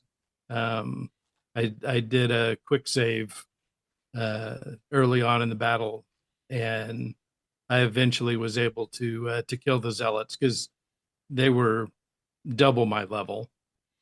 But got their ship, and so she's flying around in a nice Varun hymn. But I've got, evidently there is some kind of a ship renaming bug. Okay. Where it won't accept a new name. But I found a way to get it to accept a new name. I boarded an ecliptic ship, and killed that crew, hopped in, and thought, you know what, I don't really want to mess around. The ship's not going to get me enough. It's going to cost a ton to register it. So I got out of my ship, broke the docking, and then blew it up. And my Varun ship became Ecliptic Stiletto 01. No. What? It renamed your ship when you killed the other because you confused it? Yeah. So, and I still can't change the name of it. So I think I've done some digging, and it looks like if I add a third weapon, so that it comes back as nominal with no warnings, then you should be able to. That I should be able to, and then I'll go back in and delete that weapon. I haven't encountered that yet. That's interesting. And so it's something that other people have been experiencing, though. Yeah, and then I did spend some time with Ridley, my main quest character, advancing through. So I've gotten to the new foes in the main quest. So that character is starting to get powers. So it's awesome. Yeah. So my only achievement this week was today I broke 300. 300. Oh, 1,000 credits? Hours. Okay. Wow. Impressive. That's very, very impressive. Yeah. Wow. That's awesome. You know, it's funny. Like, you see people post a few places that'll talk about that many hours, like 250 or even 300. I'm just like, how could it happen? But yeah, I mean, if they're you, okay, that makes sense. But I just know that I could not squeeze any more game time that I'm doing with a full-time job and everything, and occasionally sleeping. And that's amazing. Congrats. Thanks. Yeah, it pays to be retired. There's an achievement that he actually values. Actually, it doesn't pay to be retired, Ray. That's the whole thing about being retired. You stop getting that paycheck. No, I still pay myself. There you go. And game time. Game time. Ugh. So, but I think I've got a pretty good suite of characters now. But I guarantee I'll start a new one for next show. Do they? I'm assuming no, but you know, as 76 only allows 5 characters, does Starfield somehow limit the amount of files you can have or anything? I don't know. I guess we'll find out. Get 100 characters. It'll be like, because with Skyrim and Fallout, it never has. Yeah. You know, I've in Fallout now. Crap, I've probably got 80 different characters that I've built. Yeah, if you press Y to select character, you have that many to choose from. That's neat to think about. So you should you deleted some. Crack it open. Let's see how many you got, Ray, in Fallout 4. Or yeah. Which is more, Fallout 4 or Skyrim? Probably Fallout 4, right? Yeah, Fallout 4 I did. I don't know. I've done a lot of Skyrim characters. And you thought wizards were dumb. Yeah, I did. I mean, in his defense, they are kinda sometimes. A lot of times, yep. How dare I've met some dumb wizards. But how dare. I've also had some really, really fun ones. Mm-hmm. I mean, I really, I've got an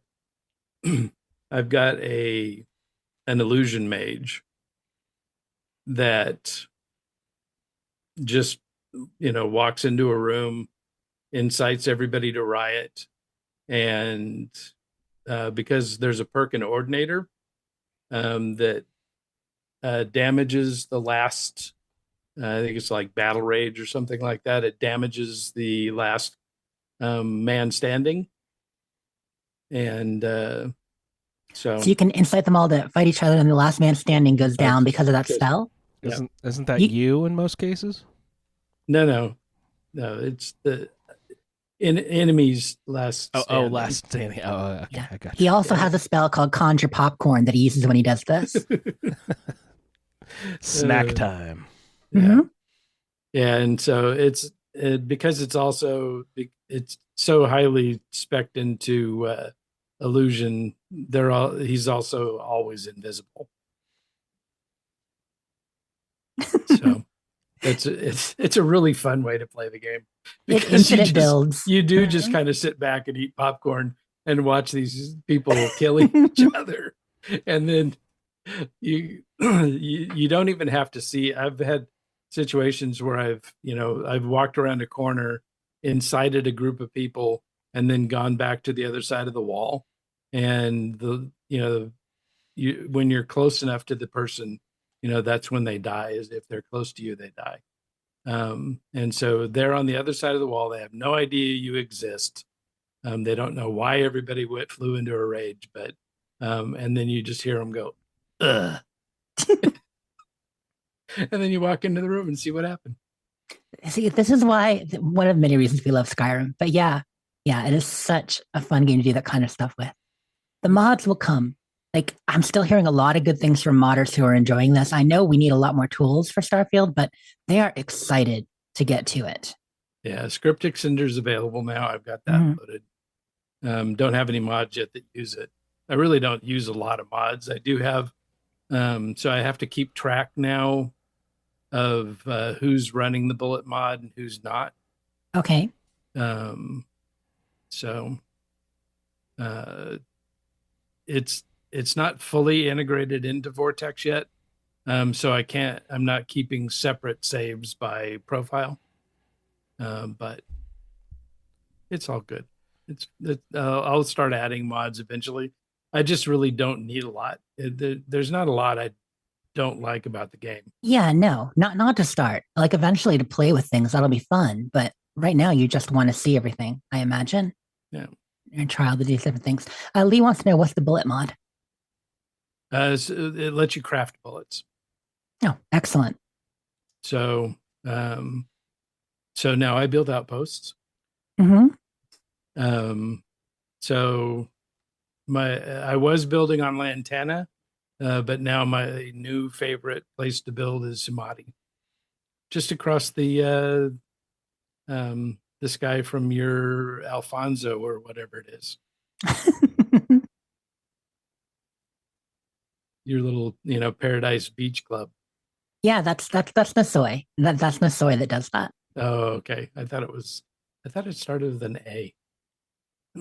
Oh, I mean, there's Androphon as a moon there, but I'm not using that one. Okay, yeah. Androphon's the one I thought it was. Yeah, because that moon's there. That's a decent moon. It doesn't have everything you need, but it has a lot of resources. And the moon with Montara Luna colony right nearby is a good one too.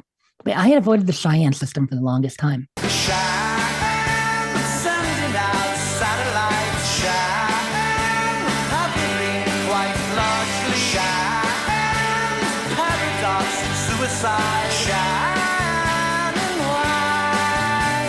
Yeah, so Samadhi has copper and lead next to each other, so I've got both of those nodes. That is great. So I have a menu now. I keep a notebook for to keep track of all this shit. Of course. And so I've got a basic layout for all the components that I need to be able to quickly lay down an outpost and get things cranking. It's nice to have it. So that it's your shopping list. Yeah. If you want to go, you're like, I'm going to set up an outpost. Here's the things I expect I need. Yeah. Oh, I still need 10 more. Yep. Need 10 more aluminum. Mm-hmm. Awesome. But yeah, I mean, that's just one game, but a hell of a lot of that game. That's awesome, right? Mm-hmm. I have to admit, I am curious what Andrew has been playing this week. I don't know if you want to get into it, Andrew. Fuck Starfield. Boo. You are Starfield's biggest fan. We know it. What's going on? I've not played Starfield in 2 weeks. You didn't play again this week? Did not play again this week. Still getting acclimated to the new schedule with the new job and stuff. So of course. Really, I've been prioritizing getting through the scoreboard on 76, and then before bed I've been laying down and running through some Fallout Shelter stuff. But that does bring up the exciting announcement. I finally got the Max Dwellers all the way up to 200 on my survival shelter. Now, I don't want you to go in and count the children because there's like 60 or 70 of them right now running around the vault. So that was my big project over the last, yesterday, was that I just got all the ladies pregnant, and then I delivered all the babies and shut it down really quick so that they would grow up, so that I could put them to work immediately, so that they're not like just running around taxing consuming all the water. system. Yeah, because those kids drink a lot of water for some reason. But yeah, that was my big thing this week, was some Fallout shelter. Got my survival up to vault up to 200. That was exciting for me. I know. Everyone's, let's not throw a party. Incredibly exciting. Hey, you even put it on the Twitter, and I think a lot of people got excited about that. Well, I mean, when you have a Deathclaw attack and it can kill 15 people that you can't revive, like it survival is difficult. It is in shelter. It is. And I'm fully expecting, I'm preparing myself that, like, I'm going to make these, little super dwellers where you keep them at level 1 and don't let them do any work, and you get them trained through each and every one of the training rooms so that all their specials are up to 10.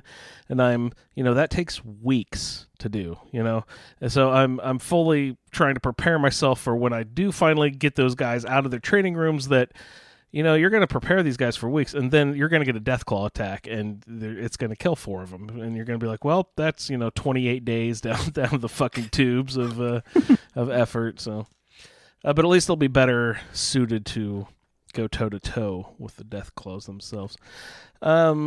Also, I did start another new game. It was another Fallout Shelter survival mode on my Switch. oh my goodness. I mean, I can't believe you got to 200. Like, that is, from everything you've talked about, how difficult it is to actually grow and survive in survival. It's really just figuring out how to hide from all the fucking horrible attacks that happen from fire and Deathclaws and Molres. I've got it to the point where ghouls and aliens and raiders aren't making it past the vault door. Once they come into the door, they all just pretty much lay down. Like, I've got some pretty powerful people with powerful weapons in that vault door, so a lot of people don't make it through. But I do have to crank a couple of stim packs into them when Deathclaws come. But the Deathclaws, I don't know, like, what it'll take to be able for the Deathclaws to not make it past that vault door. They've added a bunch of fun stuff. I was saying last week, I found a couple of named power fists. And I've got both of my high strength, high endurance guys, and the vault door both have power fists, so they're just sitting there punching stuff as they walk into the door. It's pretty sweet. They do 22 damage, which is fairly high in this game, so... That is good damage, pretty exciting. Yeah, because even the best guns, you get 27 at most, right? Yeah, something pretty like much. that. And I'm still not even a third of the way through of the legendary weapon recipes that you can get. Like, I've still got a lot to collect if I want to. If I want to consider, beating the game, like completing all the quests and collecting all the things and getting all the dwellers fully trained and then up to level 50, like. It could take a year to do all that. You know what I mean? I don't know that you can win shelter. I mean, I think winning shelter is... Because, hitting max isn't even a goal all the time, right? Like, a lot of us are happy with our shelters. Going on with only 60, 70 people. Well, you know how I was sort of skipping... I would never have 2 rooms side by side so that fires can't spread and so that it takes longer for bad guys to weave through. I have now... maxed out the building as well. I did it on the same day that I maxed out the dwellers, and I'm like, I built all the way down to the bottom level of the build area. I don't think I've ever done that before either. And I was like, wait a second, this mathematically works out pretty perfectly so that you can have 200 max dwellers and a space between each room to get you exactly to the bottom row. I think someone planned this because you have the exact number of 200 dwellers that fits into these exact number of living quarters that you need to have this at the bare minimum and get all the way down to the bottom. Yeah, that's a little too convenient, a little too perfect. Someone planned it that way.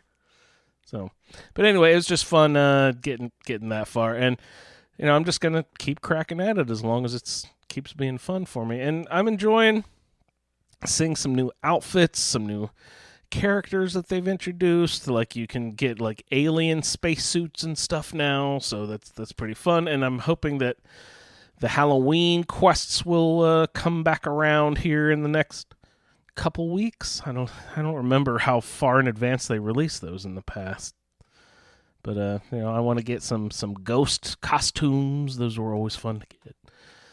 So yeah, just playing lots of Fallout Shelter, and I was cracking on my Fallout 76 scoreboard, and that's pretty much all the time I've had, just because I've been still acclimating to a new job. You guys know how that goes. Yeah, new job, new schedule takes a bit for sure. Yeah.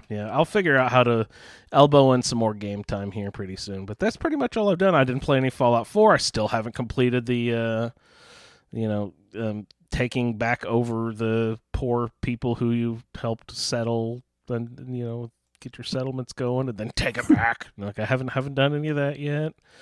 Hopefully I'll find some time here pretty soon to complete the Fallout 4 roundtable and get a good chunk of Starfield in. So that's pretty much my gameplay. Short and sweet, lots of Shelter. Beautiful. But with the 76, did you hit scorecation? I absolutely did hit the scorecation. Yeah. So okay, awesome. That means that I will now have time, hopefully, to get a little Starfield in here and there.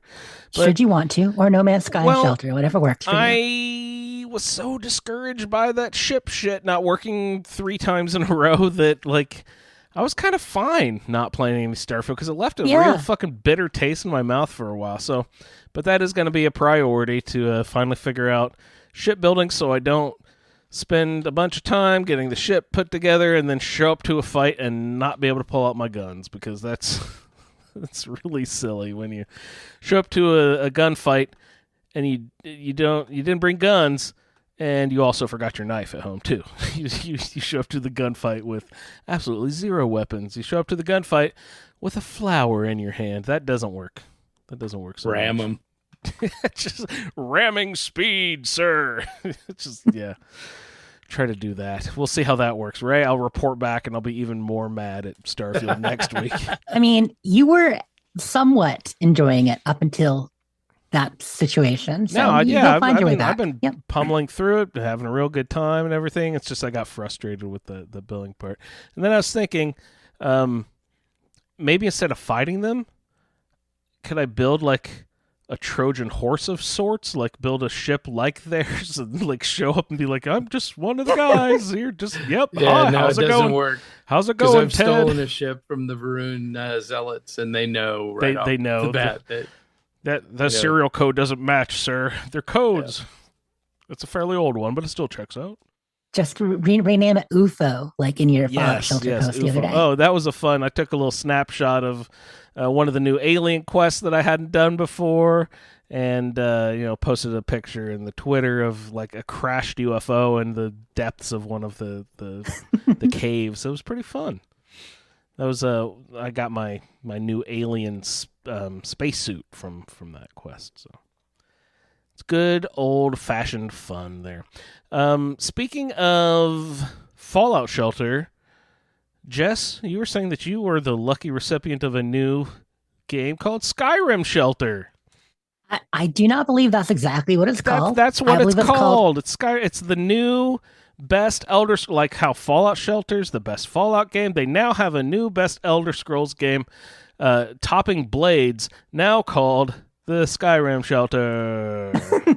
Elder Scrolls, Castles Shelter. Castles. That's not cool.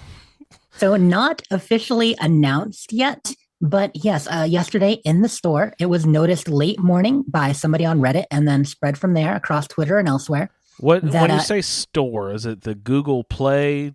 Yes, in the Google Play Store, the Android store, someone found a new game by Bethesda Softworks right on it, Elder Scrolls, Castles. Huh, Castles. Yes, and people are like, what is this? What's going on? It's a rectal a- exam game. Yeah, it's a long and winding castle for sure. But on closer inspection, yeah, it's a real game and it's early access. So you read about it and you could download it for a little while yesterday. I was available I don't actually know when it was published. I know it was discovered late morning by Redditor, but I believe it was just published yesterday, possibly the day before, and available for a short while for people to download and install. And they said it was early access. Now, by yesterday evening, that would be, I believe, around 5 or 6 p.m. even in the evening, people said, it's now saying the early access is full. So we didn't get an official post about it or anything from Bethesda or the Elder Scrolls account, but it seems to be an early access game they're testing. It does say, I did get it. Suliore got it. A number of our friends did get it while it was available. And yeah, it is completely a mobile game. And it does say Bethesda Game Studios on the splash screen. So this is probably the mobile game that Bethesda Montreal was working on. I don't have content information on that, but we knew it was happening. Like on the leak, I was just talking last week, which I thought the timing was pretty funny. Because I was talking about that leak and the information out there and the fact that there are multiple mobile games listed. And there was one that should have been out this year. And we thought it was probably the BGS Montreal one. And so, yeah, it looks like this is it. Now, I've only put about 5 minutes into it. I know some people have put in more time, but it came out, I was working, and then, last night, Starfield, and more work today. So I didn't really play much, but graphically, it is early access. It feels kind of, and I hate to say this, but on first glance, kind of like a lot of the semi-generic castle fantasy building sim games out there. The art style is a little bit not chibi per se, but it's very cartoony, and it doesn't seem to immediately have Elder Scrolls flavor to it, like less so than Blades did, and certainly less, than like Fallout Shelter had Fallout flavor to it. But I imagine as you get deeper in, it will have more of the flavor. Now, it does have immediately there's a bit of a tale behind it. The talking Tamriel. You can see Khajiit and Argonians, and so it does have a lot of Elder Scrolls hallmarks. But just the art style didn't scream Skyrim or any Elder Scrolls at me. But I have a feeling once I put more time into it, I will find that flavor there. So I'm excited to do it. Like I said, Suliore's played. He's saying it's pretty fun. He was playing it earlier while waiting for some issues to get fixed at work. Excellent. So yeah, I don't know. We'll have more to say tomorrow, and next week, and hopefully other people get a chance or got a chance to actually download it. I don't know, Jess. I just looked up, and I just went to the Google Play Store, and I searched for castles, but it's just this proctology game. I don't know what's going on. I can't find it. No, I found Elder Scrolls Castles, and yeah, you're right. It says the early access program is currently full. Space may open up later. Oh, I just started up here. There's the theme music. Beautiful. I love that song. Kind of generic fantasy. I don't know if I hold it up to the screen if you can see it. See what I mean? Doesn't it kind of look like a little bit Dragon Questy? You see there's Kapow, there's a Khajiit and all that, but it's got a very generic fantasy feel. But I bet it's cool. So I'm excited to test it more. And of course, early access, we don't know how far along it really is until we get in there and play more. No way it's better than Blades, right? Blades, as much crap as it got because of, the combat system was a little bit odd. And then there was a lot of pay to win or pay to advance in that mobile game, which it was at a time period when it makes sense. They were doing that a bit more, prior to the Microsoft acquisition and when they were trying to do more online traditional stuff. Not traditional for Bethesda, but traditional for other companies. But Blades got decent. Blades had some good stuff happening to it for sure. I was a total. Hopefully this does. I was a total Blades whale. Speaking of whales, I did realize after a conversation yesterday, last week. I don't know. I'm speaking in terms of it was yesterday. Days. It was yesterday. It all blends together. I don't know. Yeah, yesterday we did the podcast. It's only Fridays. I mean, how many times do you have to sleep in between for it to still be yesterday, right? And no, I've been sleeping every night. That's a joke, of course. As far as whales go, most of us are actually Fallout 76 whales. Like a lot of our listeners and friends, people have put more money into 76 than they would almost any other game, even just the Fallout First membership. But like if you've bought extra atoms, you might be a Fallout whale. I mean, I haven't done it since I joined First, but First is $100 a year. So yeah, I've done 2 years, 3 years of First. I don't know how long that's been involved. A year ago, I did the thing that never should be done. I think it was June of last summer when I calculated how much I'd spent, and at that point, we were hitting the 2,000 mark. So don't do that. Yeah, you don't need to know how many thousands you've put into it. But I mean, in my case, Atoms for me, plus all the First memberships, plus giveaways. Like I've, because of the You Wastelanders channel, I bought a lot of Atoms to give away to people and stuff. So, you got to invest. Yeah. Plus, I mean, how much of that is really making you more successful in the game versus allowing you to have quality time with your friends? You know what I mean? Like you got so much more value out of that aspect of it than you did 100%. Yeah. You know what I mean? Totally. Absolutely. So you're not like a killer whale, you're like a cool soft cuddly humpback or something. Yeah, humpback, exactly. All the baleen. Just krillin time. Beautiful. All right, so everyone run out and get Skyrim Shelter when it becomes available. What do we got on the show notes tonight? We are you have a Fallout topic, Jess? I did put Fallout topic to make sure we talk some Fallout. I'm glad we got some in there anyway. But yeah, I was a little chagrined. I'm like, it's fine for a little while, then we focus more on Starfield, but obviously we want to talk Fallout. So I put, how about topics? And Ray, you put survival takes. So what were you thinking about there on that? So this is the first time we've done a survival roundtable. Mm-hmm. And I think most of us have played survival characters before.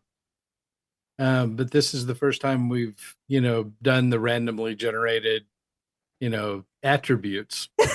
Makes it much tougher, yes. And, so it definitely put a different spin on how, how the game played. Certainly if you spec everything out towards survival, it makes the game a lot easier.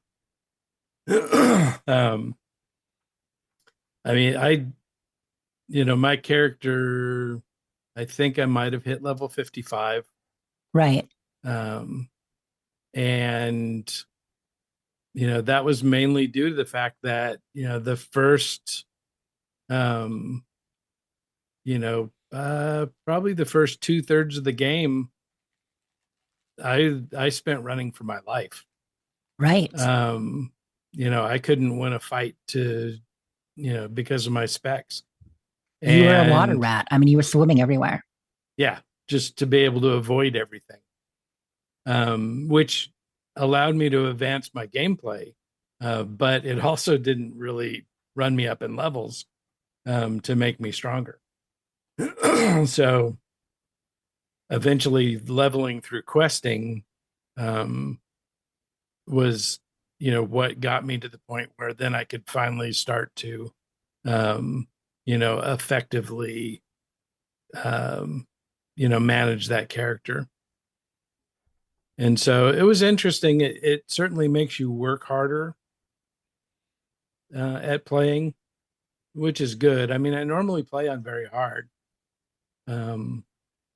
but this kind of takes it to a different level. And I am a habitual fast traveler, and this definitely changes that. That definitely changes stuff. I mean, it really, there were times where, I would go through a space and, well, even like the final quest going through the power plant. Normally I fast travel back to Fizztop from inside the control room after watching the fireworks. Right. But this time I had to go back through the facility and found out that it is now crawling with ghouls. Surprise! So that was a surprise. And so, congratulations, Ray! You beat the game. We get you a bunch of ghouls. Congratulations. So it was definitely a good experience. I can't really say that it was fun. I didn't have a lot of fun with this character. It led to some fun moments, probably. Yeah. But I see what you're saying. So I think Andrew and I are both on record as saying that we enjoyed survival enough that like it is a great way to play and kind of want to do in the future. But, with a few little modded niceties to make it a little bit nicer. But yeah, I enjoyed it. And if it were in other games, I feel like I would do that. Yeah. I've always had the habit of. And I've always enjoyed it, when I've been able to spec the character a little more in control. To that, to make it more effective. Well, your Fallout feed fairness factor was a bit high on this one too. 700. Like, that made it worse. Like I believe Andrew and certainly myself. Like yes, Drake went to the way that she was supposed to be made, but I would definitely like every couple levels. Like okay, I need lockpick. Okay, I need this skill. I didn't only focus on the skills because I had room to play. Like I achieved my build by I don't remember exactly, but I think it was 15 or 16. It wasn't that hard, that I needed to get that. So I was able to spec my character a bit towards survival, which is good because I'd never played survival more than a few hours previously. Yeah. Yeah. Well, so I think it took me to level 24 just to get my my assigned stuff together. And none of that helped me with gameplay. No, right, because the stuff you were assigned was not necessarily that helpful. Yeah. So then from that level, then I was able to start building towards the stuff I needed to be able to make the character started becoming more fun through Nuka World, essentially. Which it's pretty rough. I mean, but once you got that Ripper and stuff, we saw you by, the second or third week on Far Harbor, and you were ripping through things. Yeah, which was fine. But the thing was I didn't have high enough sneak, and I didn't have blitz. Mm-hmm. So I was usually getting spotted, so I wasn't getting the sneak multipliers. By the time when I took the walk from Fizz Top to the power plant outside the walls, I came across 2 death claws, and I blitzed one death claw, and the other one was standing right next to it, and so it died too because of the power of the Ripper. But if I hadn't had blitz, they would have killed me before I got to them. Mm-hmm. So it it was challenging, which is I like challenging. I don't like to just be able to one shot stuff every single time. Right. You do want your build to make a difference, but you don't want things to be a cakewalk. Yeah. So it was interesting getting it to where it needed to be and then trying to take it somewhere effective from there. For the longest time, I have, just slowly ratcheted the difficulty up whenever I play one of the games. When you have a difficulty slider like Skyrim or whatever, I'll start on the middle and I'll just slowly ratchet it up and, just kind of maintaining that balance because you don't want to be too powerful. I think that if survival was an option in some of the other games, I would definitely try it. If the new Fallout 3 comes, if there is a Fallout 3 remaster, or if Fallout 3, somehow to get a survival mode, I would definitely try it that way. And probably same with New Vegas. New Vegas has a little more survival elements in a way, but I would do that. And should survival mode come to Starfield, I would do that too. In a way, 76 actually got me a little more used to it than, at first. That was kind of because I didn't play many survival games, and Fallout 76 had heavy survival mechanics at first. I mean, it wasn't super punishing, but they were definitely there.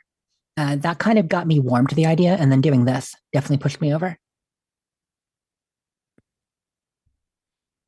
As Sullivan in chat says, this is like challenging plus. Borderline pisses you off sometimes. This is first time playing survival. Doesn't have anything to compare it to. Yeah, a lot of our friends, it was their first time playing survival. And, we discovered things about ourselves. Yeah, I don't. I would most likely have rage quitted if it hadn't been for the settlement fast travel mod, and the quick save. Oh yeah, I can say the same. Yeah. Quick save was vital to the experience, definitely. Because I died a lot. Yeah. My justification for all that, which, and I get wanting to do vanilla survival, and I get why that's good and why Steve did. And talking to over in our Fallout channel, someone who plays a little more Skyrim, but our friend Calm Horizons talking about, being very making some arbitrary rules in playing survival, hasn't used rad arches because they didn't feel right. You know what I mean? You had to suffer with radiation poisoning and the negative effects of radaway. I get that. But we are doing an entire roundtable. And as we know, a lot of our friends developed errors and issues with mods partway through, couldn't complete the roundtable for whatever reason. And we have an obligation to do that, to actually do the whole thing on survival for our listeners and ourselves.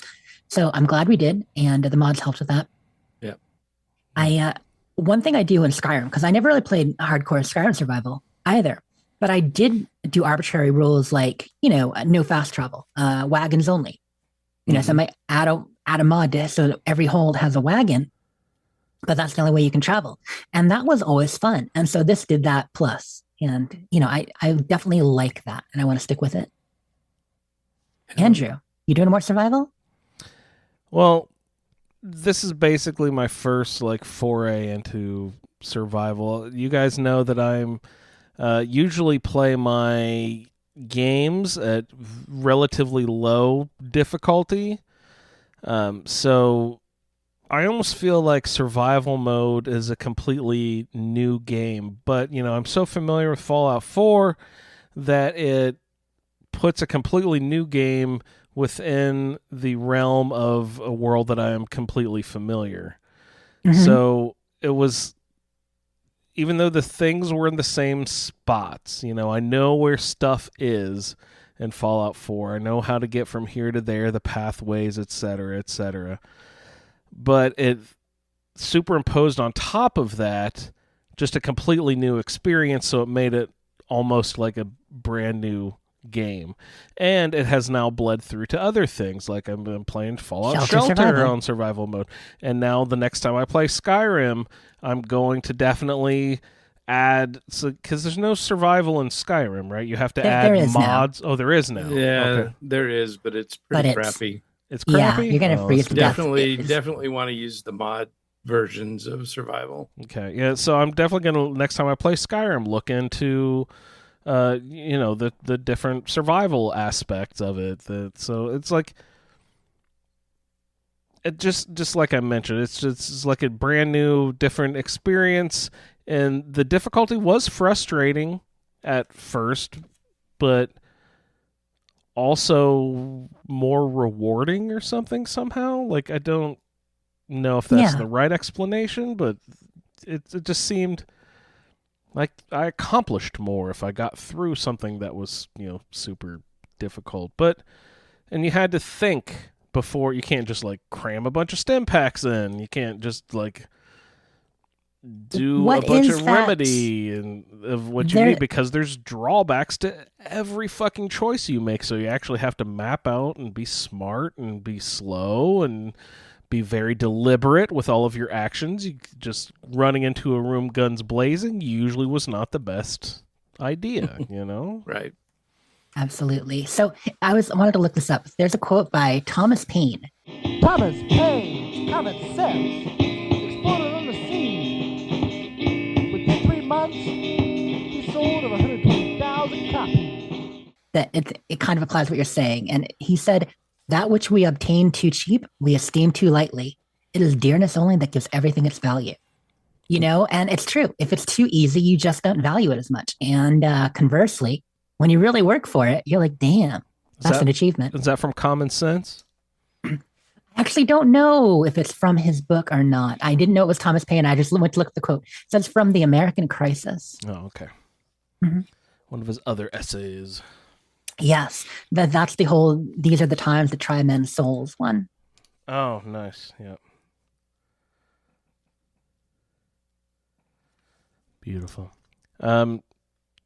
Thomas Paine, just an off the cuff comment here. When we did our Ray, when we met up in Philadelphia for the ASA podcasting meetup we did a couple years ago, that was one of my favorite things I found in Philly were these little plaques about Thomas Paine all over the place. They had quotes of Thomas Paine just on the street because he was one of those original founding father type guys. So Philly, of course, all sorts of references and such. But I enjoyed seeing his writings on plaques and stuff on street signs and such. Very cool.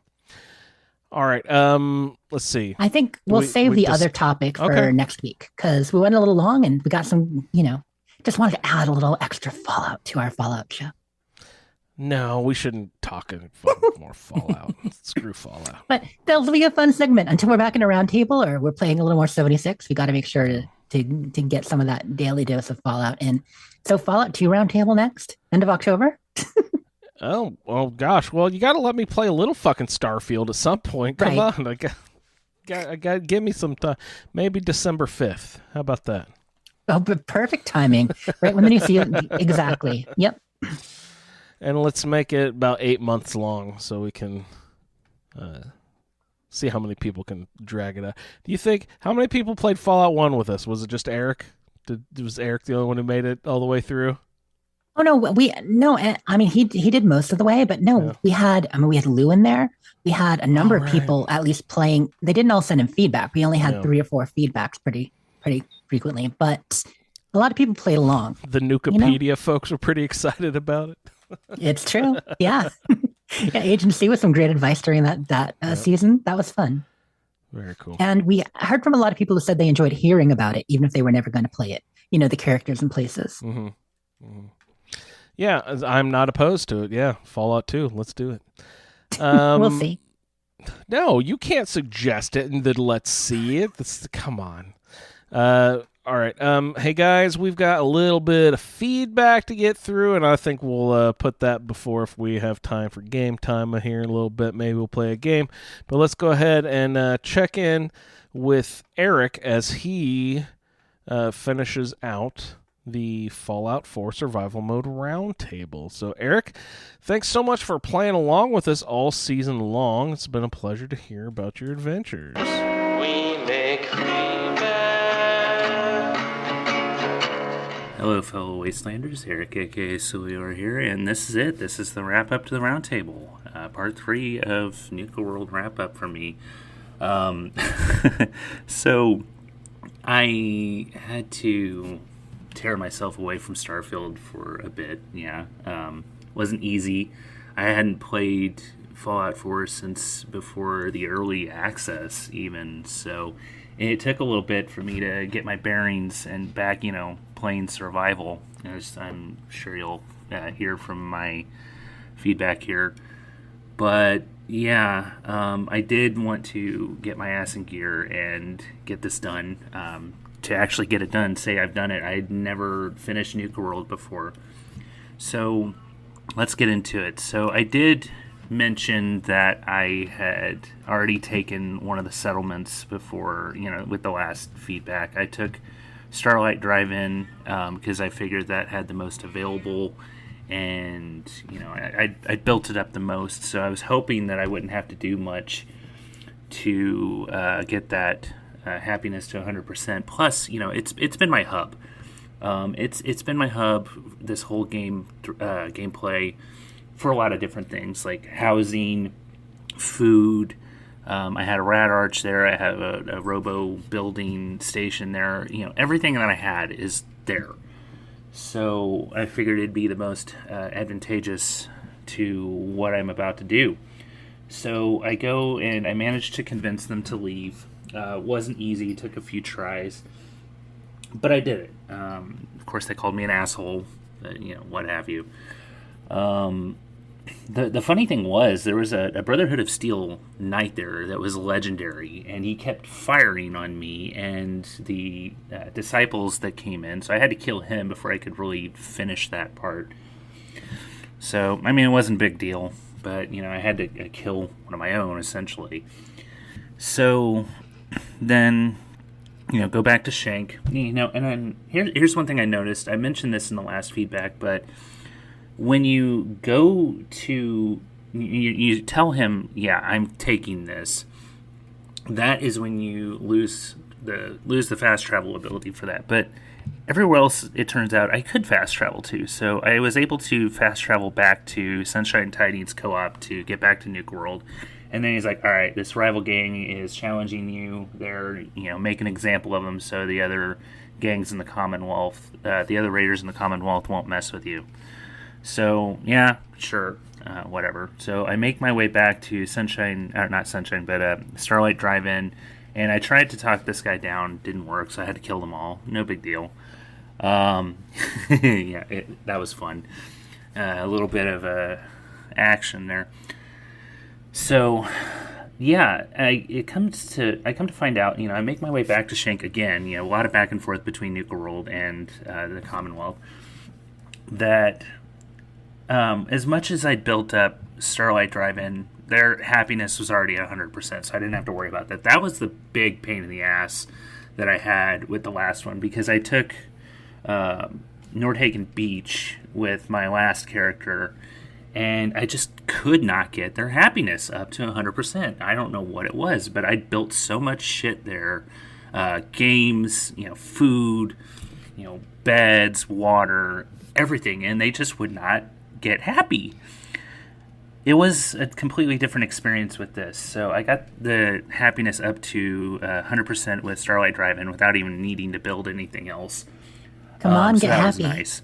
And I guess you only have to get their happiness up to 100% with the first settlement that you take. So I took 2 more pretty quickly. I convinced them to leave without any bloodshed. I took Sunshine Tidings Co-op and Abernathy Farms, and I didn't have to do anything else aside from planting a flag there. So that was good. Also, after taking Starlight Drive-In officially, I placed Shank there, so I didn't have to keep going back and forth all over the place to, back and forth to Nuka World, which is just a huge time waster. So I make my way back to Starlight Drive-In, fast travel back there, and Shank told me that the pack was pissed at me. So here we go. Make my way back to Nuka World again, and as soon as you get to the gate, the pack starts shooting at you. And so that was fun. And what the hell, man? My power armor didn't seem to be doing shit. They kept shredding my power armor, and it was pissing me off. Like, I've got operator power armor on, along with the Tesla and Brotherhood of Steel, but still, they were able to, take it out. Whatever. So, come to find out that Mason is holed up in the bottling plant, because of course he is. What better place to send me to take him out, or what better place to hold up than the place that was the most traumatizing for me with this. So that was fun. But you know what? Once I was in there, it wasn't a huge deal. Here's where the lack of survival play lately has come into play. The way that I play games normally, I kind of just I'm chaotic. Like I love blowing shit up. I love just rushing in there, taking everybody out, and going about my business. I forgot that you can't do this in survival. So I'd go in there, and the pack would just take me out pretty quickly. But the thing is, like, you have a meeting with the other Raider gang leaders before you head in there. And I should have known to just let them do all the work. So that's essentially what I did after dying a couple of times. I'm like, you know what? These guys are there to help me. I'm going to let them help me. And yeah, I got lost in there a couple of times, but it wasn't a big deal. I just followed the trail of dead bodies, and we eventually made our way to the top of the bottling plant, and I took out Mason in 3 hits, and that was it. So I took his outfit, I took his Yaguai finger bone necklace. You take a key to the control room, and you set off some fireworks, and it was great.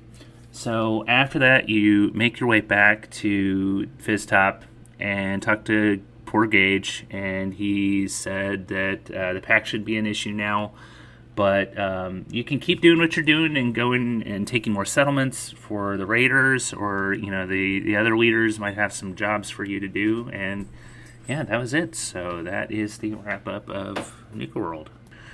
So, as I said, that is the first time that I've actually completed Nuka World. So I want to thank you guys again for kind of pushing me to try survival for the first time, and I think that it's been overall a very rewarding experience. It's forced me to play a bit differently, and I very well might try survival with other things. I actually did try survival a bit with Skyrim. It's not nearly as difficult as Fallout 4 in a few ways, but yeah, overall, I'd say this has been a very rewarding experience, and I don't know how much I can go back to playing Fallout in normal mode. I say that now, but I probably will. Like, my next gameplay will probably be normal, but still, I'm not nearly as afraid of survival as I have been in the past. So, once again, thank you, and I'm sure I'll be talking to you guys soon, and I will see everybody in the Wasteland. When you put your mind to it, you too can do hard things. Congratulations, Eric, on completing the Survival Mode Roundtable. Quite an endeavor, sir. Yeah. Try not to blow yourself up. It can be hard. I love it because you could tell that he took a little break. Like we had all gotten into survival mode for a while when we were playing it like so intensely. But then, getting into Nuka World, and he rushed Nuka World to be ready for Starfield. So he didn't play for a couple weeks, and the rest of us, kind of the same, you know what I mean? We slowed down to jump into Starfield and other games for a bit this last month. And yeah, you go back after 2 to 4 weeks away, you're like, oh, survival mode, right. Yeah. Starfield is not Fallout 4 survival mode. It is not yet. But hopefully. So when they add survival mode, are they going to add maps? Is that something that would be easy enough to just sort of slip into an update, or is that totally... We'll have it before that. Maps is on the roadmap for one of the first things that they do with a big update. Okay. Yeah. They'll take all the maps away. So you won't even have star maps anymore. You'll have to just sit in your ship and just motor to the next location. Well, some people want that. And straight on to you get there. Some people want that, Ray. Like Mrs. P, she was like, "Oh man, the No Man's Sky is so much better because you get to fly to the exact planets." I was like, "Oh, thank God we don't have to." Yeah, a lot of people would like that whole. I don't need the seamless planet to sky thing. Yeah. The load screen is just fine there, being nice and quick. The fast travel you need to. I do spend more time in space than some people. Now, we were talking about that, like you can pretty much, once you've been somewhere, hop from planet to planet, never see space in between. Yep. You never even see the scan screen pop up unless you need to, That's the experience I'm going for. It's there. Yeah, most of the time I get annoyed by the animation of taking off and landing. It's like, I've seen that enough now. Okay. Yeah. When you make a new ship, you got to do it a few times just to be like, yeah. Well, just to be able to see look at my ship. And that's how I figured out that Vasco was riding on the hood of the car. He's doing a Teen Wolf on top of your ship, doing a backflip on top of your ship. But it was great hearing about Eric's experience with that and doing the survival run with us. Everyone was giving feedback this season. We were talking before the show, like we often did, about end of the season, especially a really long one like this. Some people, they get ahead. They might not stop sending in feedback, but there was so much participation this season. Yeah. I just want to say big thank you to everybody rolling characters with us, getting started. The excitement to be back in Fallout 4 because we all love it. Survival Mode for the first time, especially last May, June into mid-July. All of you there with all your feedback in Discord or talking on the Facebook group about, just the new experience of survival. We didn't do this alone. It was all about the feedback and doing it together that made it so much fun, I think. Well, that's what our whole program is about. It's just the feedback and community-oriented, definitely. Yeah. It was the best. It was just very fun. Shared pain is always so much easier to feel. Absolutely. It is true. Absolutely. All right, guys, we do have one more bit of feedback in the form of an email from our good buddy Lou.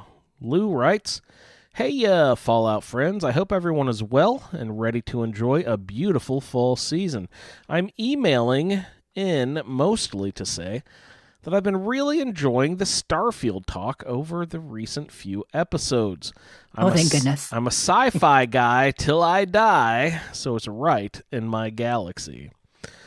Oddly, I haven't played yet, but I'm still hammering on a 40K resurgence since April, and I don't see that stopping anytime soon." What's a 40K? What's he talking about? Warhammer 40K, probably? I'm still hammering on a 40K resurgence. That's a Warhammer reference? Okay. Yes.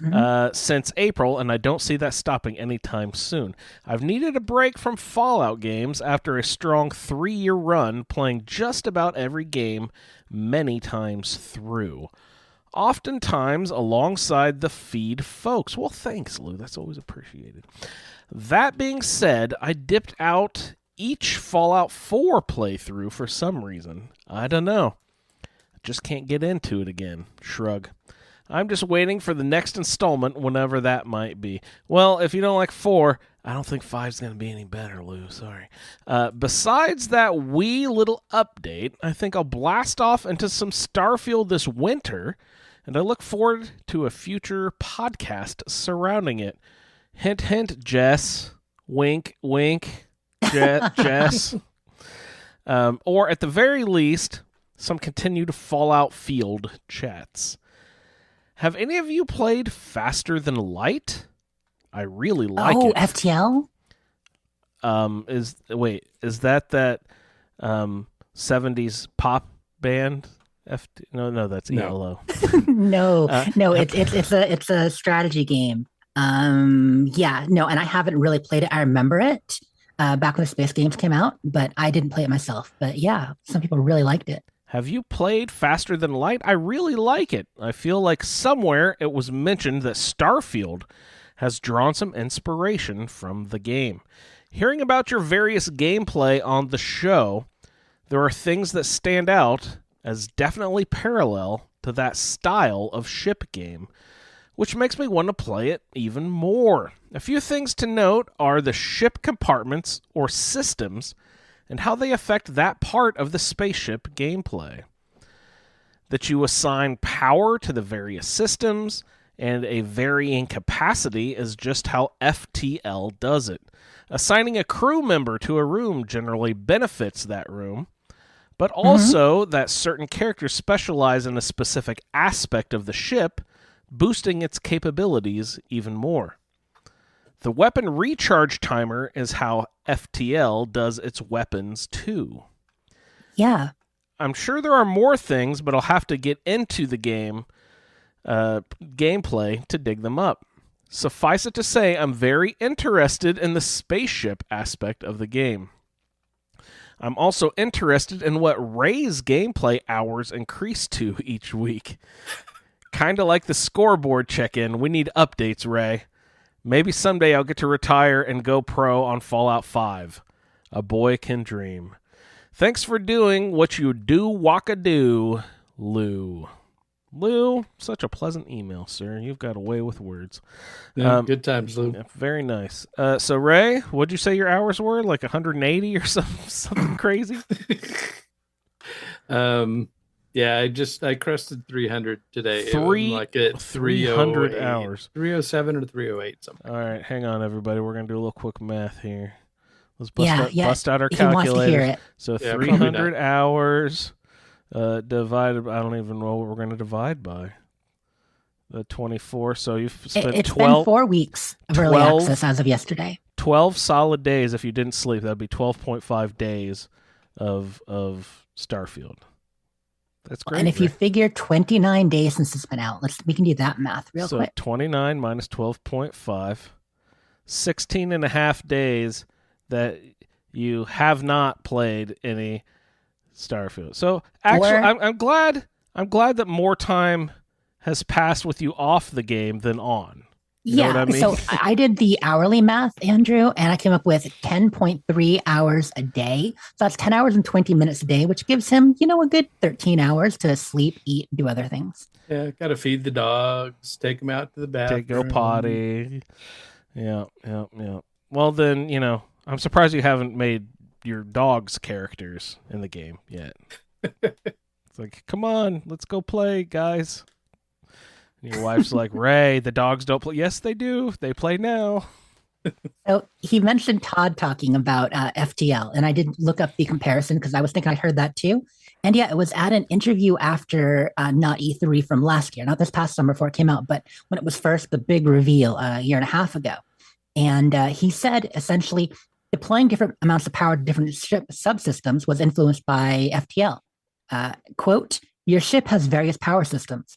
There's a little bit of FTL there in terms of putting how much power into 3 different weapon systems, then your engines, shields, and grav drives that let you jump and get out of sim situations that you put power to, end quote. So yeah, he definitely referenced that. That's awesome. Well, there you go, Lou. Way to keep your ear to the ground. I have not played FTL. I also like sci-fi, but space flight or any kind of flight has always been the bane of my existence in any video game I've played.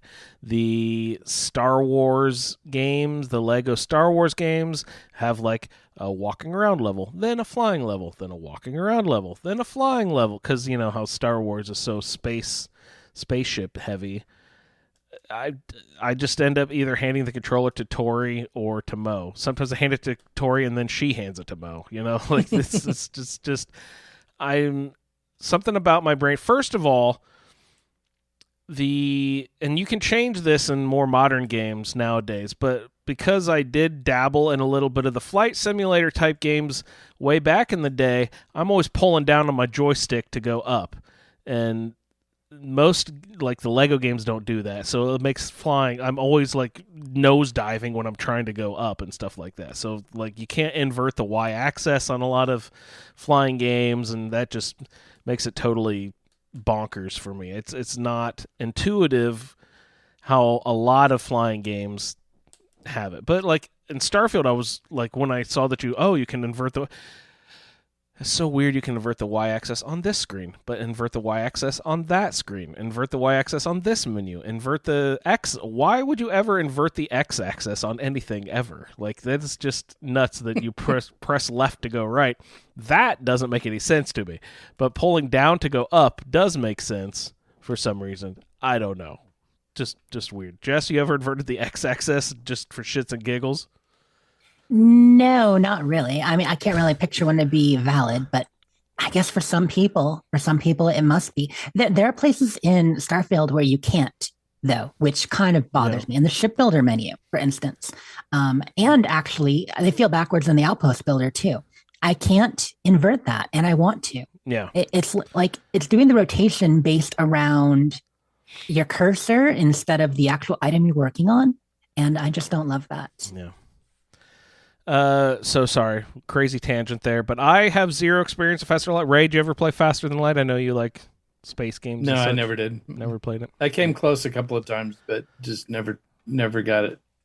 Cool. Well, I would just get sucked into No Man's Sky. Too much space. So much space out there to fill. So anybody out there who has played Faster Than Light, go ahead and send us a little email about your thoughts, what you think about it. Yeah, all right, Lou. There's a comparison. Yeah. All right, Lou. Thanks for the email, sir. Hopefully to hear back from you pretty soon.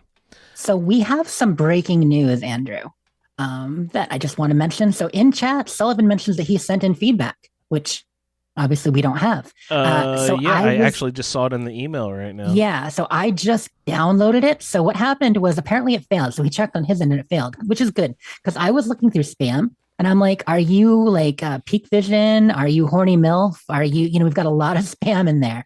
And none of them were him. He is Horny MILF, as a matter of fact. Who knew? We all have another name, a lot of different characters. So that just came in. So I was going to quickly level it if you want to play it. Yeah, sure. Not a problem. If you want to rip that out real quick, we can play some Sully feedback. Always looking forward to a good batch of Sully feedback. Let's see. I also prepared a little game. I don't know if we have time for that. Jess doesn't want to split her attention. She would need to pay attention for the game, probably. She also needs to pay attention to do the iguana bit section, probably. Or I could just play his feedback directly from the email. You probably don't even need to level it or anything. I am just quickly leveling. It'll only take me a second. All right. So if you want to start the game, I can do the game while we do this. Okay. Well, really quickly, really easy game. I expect this to be rapid fire, real quick. On this edition of What time is it? Game time. This edition of Game Time, we're going to play a game I'm calling Legendary Dwellers, and as you can probably guess, this is a Fallout Shelter centric game. In Fallout Shelter, there are a bunch of legendary dwellers that you can get that are actually just references to previous Fallout games. And I'm just going to shout out their names, and I want you guys to tell me which Fallout game these people are from. You guys ready to go? We're just going to be real rapid fire here. All right. Ray, I'll put you up first here. What game is Harkness from?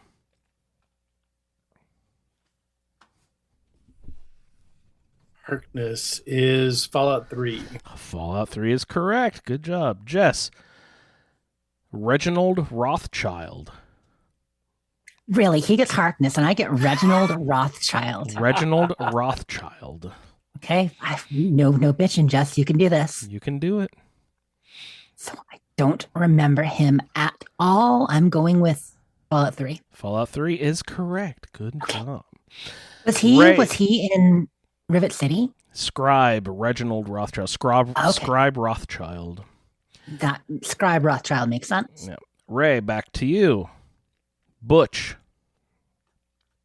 Also Fallout 3. Also Fallout 3. Good job. Jess, back to you. Eulogy Jones. Are we doing this in order? Fallout 3. Fallout 3. It just so happens that all of them are Fallout 3. Ray, back to you. Fallout 3. Alistair Tenpenny. You're right. It is Fallout 3. Jess. Moira Brown.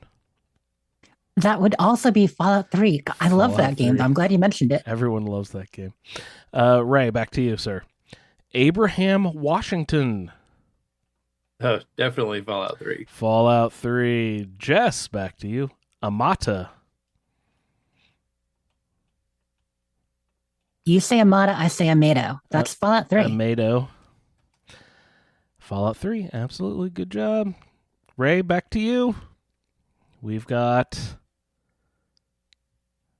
Sarah Lyons. Sarah Lyons. Proud BOS. Fallout 3. Fallout 3. Good job.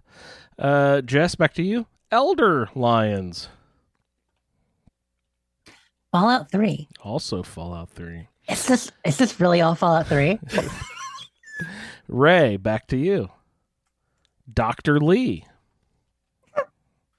Trick question. Oh, yeah, that is.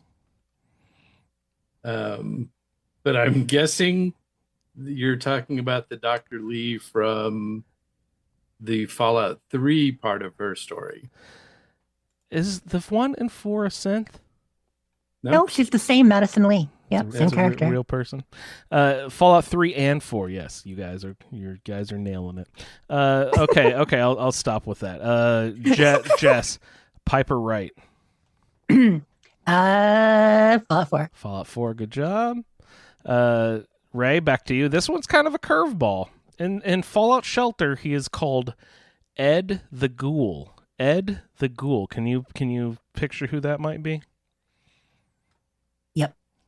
I can't. No. Jess, would you like to steal? That would be Edward the Ghoul from Fallout 4, who gives you the quest to go to the Cabot House. Edward Deegan. Absolutely. Good job. You nailed it. Ray, back to you. Bitter Cup.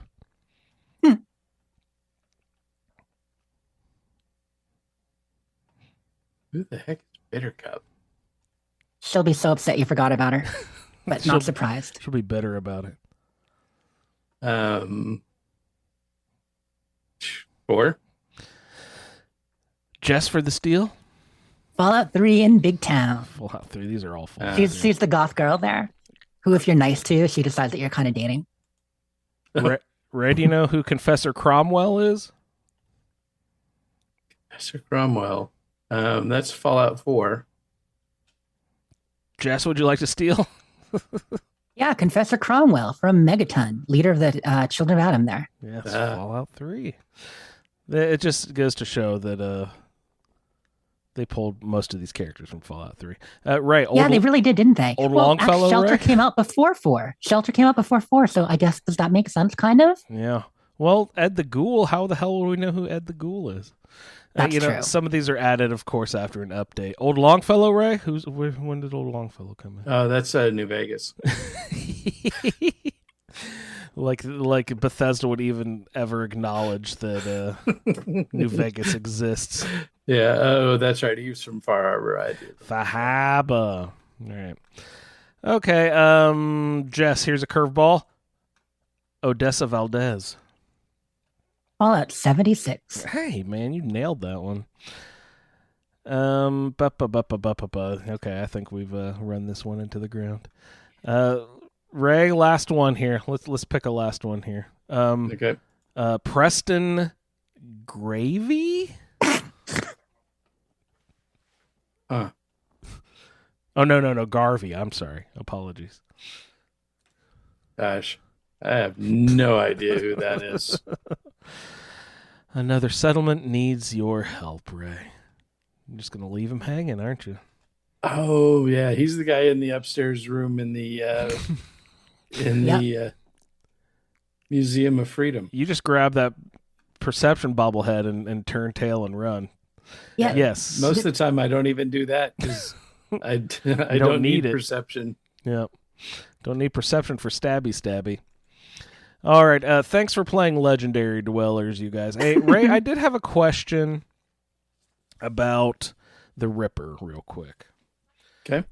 Before I ever set foot over in Nuka World, I was seeing in Legendary drops, I would get like a pack left arm with a Legendary effect on it. Is the Ripper added to the loot pool for random Legendary drops at all? Because I never saw one drop, and we've been getting I just got like hundreds of Legendary items. Is it added to the loot pool? Would you ever see a random Legendary effect on a Ripper even before going to Far Harbor? I can't ever remember getting a Ripper from a Legendary drop. I mean, they're for sale, and there's a few places that you can go pick them up, like West Everett Estates, in the little shack, where the door is. There's one on the table there. But they were introduced with Far Harbor, right? They weren't in the base game, correct? No, they were in the base game. They were in the base game. I did not know that. Were they in Yeah, Fallout? and Far Harbor was when we got the one named weapon Off in the warehouse. the harvester. Harvester, right. Was that the one you were using, or were you just using a plain... No, I was using one that I bought from Trash Can Carla. So right at the beginning of the game, and I just I upgraded it, with the highest I could get without blacksmith. If it was in the base game, does that mean it was in like Fallout 3 or New Vegas? Not that Bethesda likes to nod in their direction, but yeah, I don't remember. It was in Fallout 3. It was. Wow. For some reason, I thought it was introduced with Fahaba, but I am way wrong about that. Yeah. But I would like to see a Legendary drop of one. Do they limit? I would have too. Limit the. And I got a lot of Legendary drops. Yeah. Do they? I assume they limit what can have legendary effects on it. They don't drop everything in the game with legendary effects. Yeah, because there's not. I mean, it can do bleeding. There's not a lot of legendaries that come on melee weapons. Yeah. I always want faster fire rate, faster swing speed or whatever they would call that. But that wasn't around yet. All right, Jess, did we get Sully's feedback ready to go? We do. We got Sully's feedback ready to go. Also, I looked it up after you asked, and it looks like Odessa Valdez and the 76 Overseer are the only 276 characters out of the shelter. But so cool they were added. I had no idea. The Overseer, she's in it. Valdez is in it from 76. The 4 representatives were Longfellow, Piper, and Preston. And Ed the Ghoul, apparently. Ed the Ghoul and Dr. Lee, if you count that one. Right. There's also... This one I wasn't quite sure. I found some threads in Reddit discussing, but there's a legendary dweller in Fallout Shelter named Luke the Human, L-U-C, Luke the Human. Now, would you gather what they're getting at? Because this character was introduced in a later update, the most recent update of Shelter. Most recent? Luke the Human. What would you guess that most people on Reddit were thinking that this is a reference to? L-U-C, Luke. Luke. Kind of a French spelling. Luke the Human. No, I really wouldn't know. I'm trying to even think of a Luke spelled like that. Ray, do you have any guesses what Luke the Human might be a reference to in the most recent update of Fallout Shelter? The most recent update being the important part. Okay, so it's something new. Maybe, could it possibly be for the new expedition coming up for Atlantic City? That's not what people on Reddit were assuming. I would have never come to this conclusion. But what are they thinking? They're saying that it's the human is being the important part, like the human, as in it's with the alien update that they introduced the alien invaders and all the alien weapons and all that. So they're assuming that this is an alien who is dressed like a human that is from Fallout 76. Idea. But why wouldn't it be Homer, like Homer Sapien, if that were the case? Homer Sapien, yes. Yeah, he's established. Human. Hello, humans. Yeah, so that's what people on Reddit were assuming. But I looked that one up, and I couldn't find that in Fallout lore anywhere. It's like, who the fuck is that? And it turns out, they don't exist in any Fallout game, but it's just supposed to be like maybe an alien in disguise. Weird. All right, let's get to Sully. Hey, baby Sully, what you got going on? And I don't know, is he playing Fallout 4? What's he doing? Is he doing survival mode? Yeah, he's catching us up with where he is in the survival playthrough. So all right, Sully, let's take a listen. Hello, Fallout Feed. Sully here with an update on Stuart and her continued progress in the Wasteland. Where we left off before, she had just met the children of Adam and was going to go on a quest to drink some irradiated water, be able to be let in to the nucleus to get Dima's memories. She decided she felt overwhelmed between the people at Far Harbor, the things going on in Acadia, the children of Adam, and just in general the island. So she decided she needed a break. So she takes off back for the mainland, bypassing a whole storyline of robots, and decides she's going to go and get some rest and relaxation and enjoy herself. And where would be the best place for that? Well, Nordhagen about Beach, an amusement park, also known as Nuka World. So, in typical Stuart fashion, she heads off for Nuka World, and she gets sidetracked with a settlement. Sunshine Tidings Co-op peanut called Sunshine Tidings Co-op. So she comes up to the settlement and clears out all of its ghoul inhabitants and meets the local robot, Mr. Goodfeels, floating around. Decides to leave him as he is. She just enjoys his banter as he floats around the settlement. Does a little bit of building, sets up a bed so she can get some rest to head on to Nuka World. So after a little bit of rest and some restocking, Stuart heads out for the Nuka World transit station so she can catch a train to go to the amusement park. So in true Stuart fashion, in her how many different ways can I die in this session, she just comes strolling up to the transit station and sees some people there. So she just nonchalantly walks up to them. By the time she gets there and they turn around and stop their conversation, she realizes she's done screwed up. It's nothing but a bunch of gunners and an assaultron. Quickly turning around to try to head for some semblance of cover, Stuart immediately gets bombarded with a barrage of gunfire and laser beams from the assaultron and doesn't quite get around the corner of the building before she succumbs to the injuries. So after her reincarnation, she tries a little bit different approach, and she crouches outside the settlement and starts sniping off some of the gunners from a distance. The assaultron comes running out searching for her, but with her chameleon armor, she is invisible, and the assaultron can't find her at first. So as she is shooting at the different enemies, they eventually figure out where she's at and start aiming in her direction. Well, once again, Stuart cannot get out of the way fast enough and succumbs to her injuries. So, attempt number 3.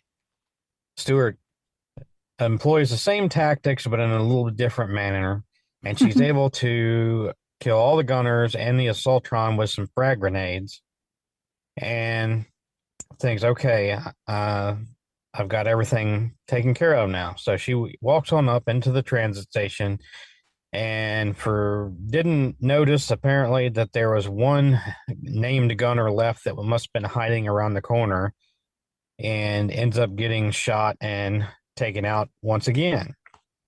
So now she's more than a little frustrated. So she goes back to Sunshine Tidings to do a little inventory management and collect her thoughts and try to think of a better strategy. After she takes care of all that, she heads back out, goes to this transit center again, is able to take out the assaultron and all the gunners this time, and finally breathes a sigh of relief and goes inside. That's where as she steps inside, she sees an injured man laying on the ground, whose name is Harvey. He starts saying that the raiders have kidnapped his family and took them to Nuka World, and they just left him there to die. Stuart, not having any reason to disbelieve him, takes his story with a grain of salt because she's been through the wasteland and knows that things aren't always as they seem. So she slightly agrees with him, says she'll go and see what she can do. She gets the train station powered up, hops into the train car, and off to Nuka World we go. She steps off of the transit train and hears a voice come across the radio talking about how they have fresh meat ready to run something they call the gauntlet. So she leaves the transit station ramp and finds that the door going to the parking lot is chained from the outside, and there's only one path. This must be the spoken of gauntlet. So she creeps through the doorway, trying to be as stealthy as possible because she does not know what this has in store for her. All of a sudden, turrets and lasers and stuff erupt, shooting at her and Codsworth. While Codsworth is fighting against one turret, she starts to strategically take out all the rest of them. Searching around through there, she sees the bodies of other dead participants, picks up some loot, makes her way through to a room full of tripwires and different trap set up. She's able to disarm all of that. She makes it a little further and then dies to something. I don't even remember what it was now. So, tried it again. Didn't have as good a luck the second time. Died to the turrets in the first room. She tries it again. Ends up dying a third time. So then she decides to revisit that locked door at the beginning to see if there is some way she can get through There's an that idea. to bypass all this nonsense. So she crouches down and is able to reach through the crack in the door where it's not quite put together correctly and is able to jiggle the chain free and open the door. So she thinks she's golden. She strolls out into the parking lot, bypassing the gauntlet the whole time the announcer is whining about how slow she's going. So she ends up searching around, seeing what she can find. She walks up a set of old broken transit steps and is immediately decimated by a rad rat pup. So rinse and repeat, do the whole thing again, come through, and she is able to kill the rad rats and make it on up into the entrance to Nuka World. She walks in, and most of the people won't interact with her, but there's a trader being spoken with at the front, delivering some information that she is selling to the raiders. So she is able to speak with the trader and go ahead and offload a lot of the junk she had picked up on the way in, get some ammunition restocked, and lighten her load. So then she travels on to go into the back entrance of the gauntlet to finish going through that to get to the overboss at the end. After taking out all the swarming ants and flying ants that apparently can one-shot kill you through the wall of a building, which she thought that was kind of odd, but they must have some super stingers. So she finally overcomes all those obstacles, is able to find a sleeping bag outside of the one metal building, was able to save, so she didn't have to go through all that progress again. Makes her way through the end of the gauntlet and gets to Coulter, the overboss. She talks to a raider that buzzes in on the intercom before she had gotten to Coulter. He tells her about a secret weapon that he has hidden for her to rig the game. Well, she finds the squirt gun and she's not impressed, but she figures that this guy must have put some thought into it because he seems to be genuinely wanting Coulter out of the picture. So reluctantly, she agrees with him and follows his plan. And that's where I'll have to leave it off now. She is at the battle with Coulter, which she has died to a couple times because she did not use the squirt gun quite enough times to short out his armor. At first, she was thinking that the raider set her up, but apparently it takes a whole lot more water to short out the electrical suit than what she had anticipated. So that's all for now, and I will see you in the wasteland. Attaboy, Sully. I'd much rather go to the amusement park than drink a bunch of a fucking irradiated water. That's for damn sure, right? It's true. And legend has it that is where Sullivan is to this day. Because earlier tonight during the show, he's like, yeah, still can't get past Coulter. But, he's been grinding this survival character, playing with us, how to take a break for a while and do some other things and trying to keep up. So skipping Automatron makes perfect sense. Just doing it. No fast travel no save mods or anything. Right. It is a difficult thing. Yep. And because of being, doing it this way, lower level too, right? Sullivan, like 20s to 30 maybe. Yeah. Not that high. Where's this nearest sleeping bag? Is it Sunshine Tidings? Is that the nearest sleeping bag? Until you get through to the area where the ants are. And there's a sleeping bag there. I know. Does what is the dude's name in the camper van down south of the park? Beethoven? Yes, Beethoven.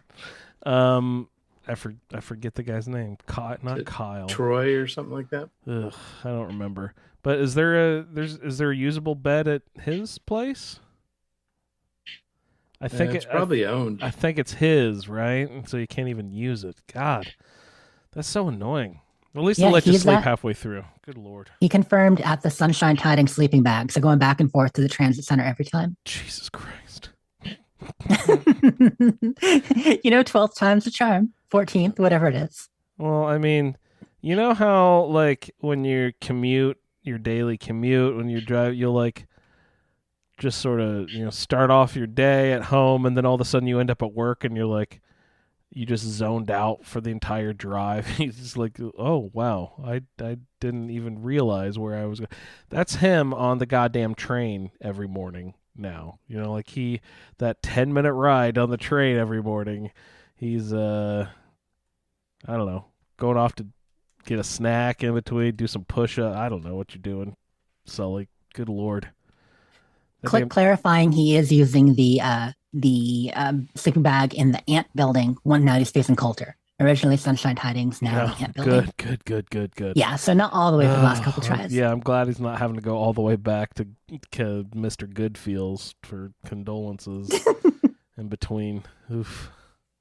Well, thank you for the update. So, hey, if you keep playing it, even though that we're coming to an end of it, if you keep going back to that character, please continue to send us any updates and that you come across as you make your way through Nuka World, or if you go back to Fahaba or any of that stuff. Just keep us informed about what's going on there, Sully. Always appreciate the good batch of feedback. Thank you, sir. Jess, what do we have in the way of news tonight? Yeah, gonna make it a little bit quick, but for our news break, there was some news this week. First thing I'll hit up is the calendar, because people need to know this weekend is a double score weekend. So if you're one of those people who's spending more time in Starfield than the Wasteland, especially Appalachia, or you've just been kind of taking it easy, this is the weekend to jump in and grind. Use those boosters, get that double score, get your Friday, Saturday, Sunday, get that score and rank up. So that's happening right now. Besides that, Gold Rush and Script Surplus. So, nothing special there, but double score is the big one. Kind of looking ahead into October, there's nothing really on the calendar until the Bombs Drop anniversary, where they are doing some stuff this October with the Bombs Drop Day. As always, they always do a little something around there, some streams, this and that. And of course, with the 5th anniversary coming up in November, there's stuff planned. So jumping over to that, there was an Inside the Vault article to kind of dive deeper into what that means for October. So first of all, they did clarify the Atlantic City date announcement. So that did come out last week. We reported on it, but now they've actually put it in a full article. In case you missed it, last week at Tokyo Game Show, that would be different. We announced the date for Atlantic City. I'd like that. Boardwalk Paradise. Cash in your chips. The casino opens on December 5th. So Atlantic City brings with it new locations, factions, quests, enemies, rewards, and more. So all the things we went over last week, but now it's official, not just on this Tokyo Game Show thing.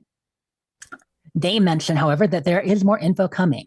So much to talk about in regards to Atlantic City, that they have indeed broken into 2 separate releases, and there will be 2 separate developer deep dives on it too. So you know how they go in and they tend to do the developer deep dive to explain what's happening and coming in the update with every major update? We've gotten previews on different events, different cryptids, kind of what's going on behind. I love the one for the aliens that Ellis jumped in on. She did a great job with that. So I enjoy these deep dives.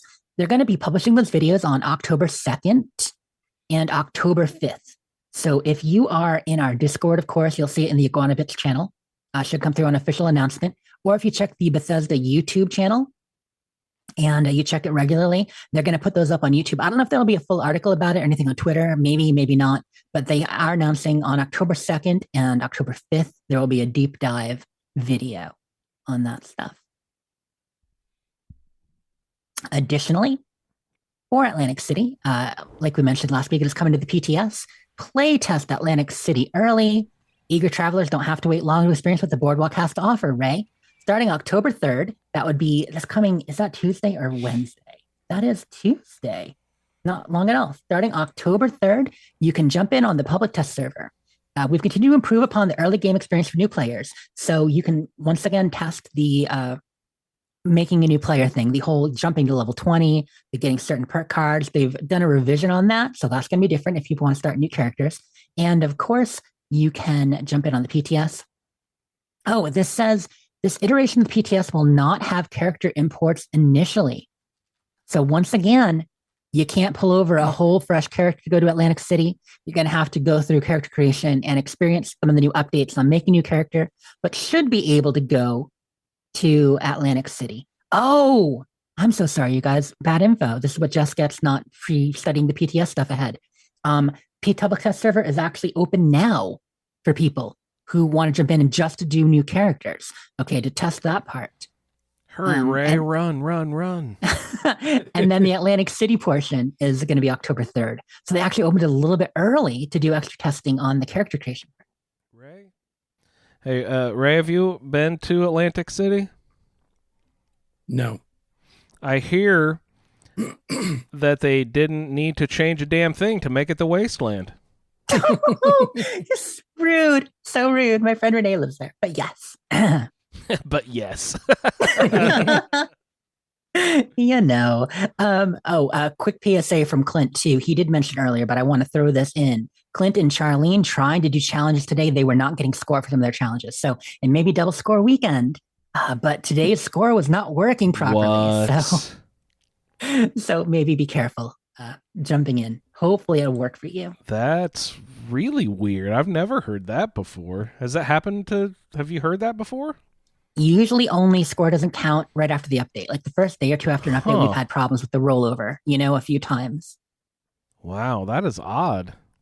Yeah, that's very odd. So I'm a little worried. I'm sorry I didn't count. Clint might be on scorecation if it wasn't for that. Gotta be getting close. Oh, but we have a surprise coming up. And coming up, also in October, a lot of other events. So I've talked the PTS so far, Atlantic City News, all that. Well, they are doing some fun competitions and events because of Bombs Drop and the 5th anniversary. So first of all, they are doing a haunted shelter competition. So, they tend to do camp creations each month where they have something to focus on. But for October, they're doing shelters for, I believe, the first time. Oh, that's fun. Yeah, it says calling all ghosts, goblins, ghouls from October 2nd to October 27th. Please submit your beautiful photos of your shelters decked out and ready for haunting. Submission period ends on October 27th. They'll select 10 finalists and invite the actual devs to vote on their favorite shelter or camp. So this isn't, just going in and community managers picking some of their favorites. The actual devs are going to be voting on what their favorite shelters are. And winners will be announced on October 31st. Top 5 shelters or camps will be granted atoms for their submissions. So first place, 7,600 atoms. That's a lot of atoms, guys. Yeah, it is. That's a ton. Second and third place, 5,000 atoms. And fourth and fifth place, 2,000 atoms. So big winners, lots of excitement. I'm sure they'll be sharing the camps on social media or the shelters on social media too, and the Discord and all that. So yeah, if you are going to make something spooky this year, why not do it in a shelter? And you're going to submit it on their Discord. So that's awesome. That's fun. Remind me, because my shelter right now is build 10 things in a shelter, and it's just stacks of 10 things.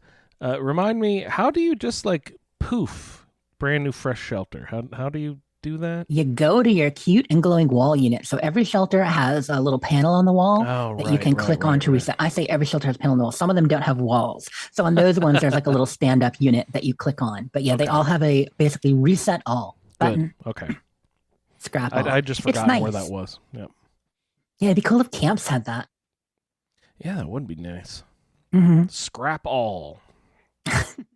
So yeah, that's basically a wall panel. Usually it's near the door, but it depends based on the shelter that you go into. Good deal. Thank you. So they are having one other thing for 5 years of Fallout 76. So this is a 5th anniversary thing as opposed to an October thing. To celebrate our upcoming 5th anniversary, they want to hear about your favorite memories and experiences in the Wasteland. So obviously this applies to all you listening. Share your stories on our official Discord in the Adventures in Appalachia channel by October 31st for a chance to be featured in an article on our website. So they want to hear about your touching or favorite Fallout 76 stories, something funny that happened, something, just your memories of the wasteland in 5 years in Fallout. Submissions should be no more than 500 words. And if you have screenshots to go along with, Lee or other people who like to illustrate their stories, submit your screenshots too. That is on the Bethesda Discord. If you guys don't know how to find the Bethesda Discord, you're not in it already, don't do Discord. They are a pretty easy one to find because I believe it is just, it's Discord. You know what? I'm going to drop the link. It's really easy to find. We have no idea what it is. They have a simple one. Well, that's the funny thing. See, most Discords, have fancier things, but I believe it's just discord.gg/Bethesda. I think it's a pretty easy one like that. But I will double check and we'll put a link in show notes so that people actually have it correct. See, most Discords don't get their name, but if you're big enough, like Bethesda, obviously, you can. You can throw your weight around and push the little guys out.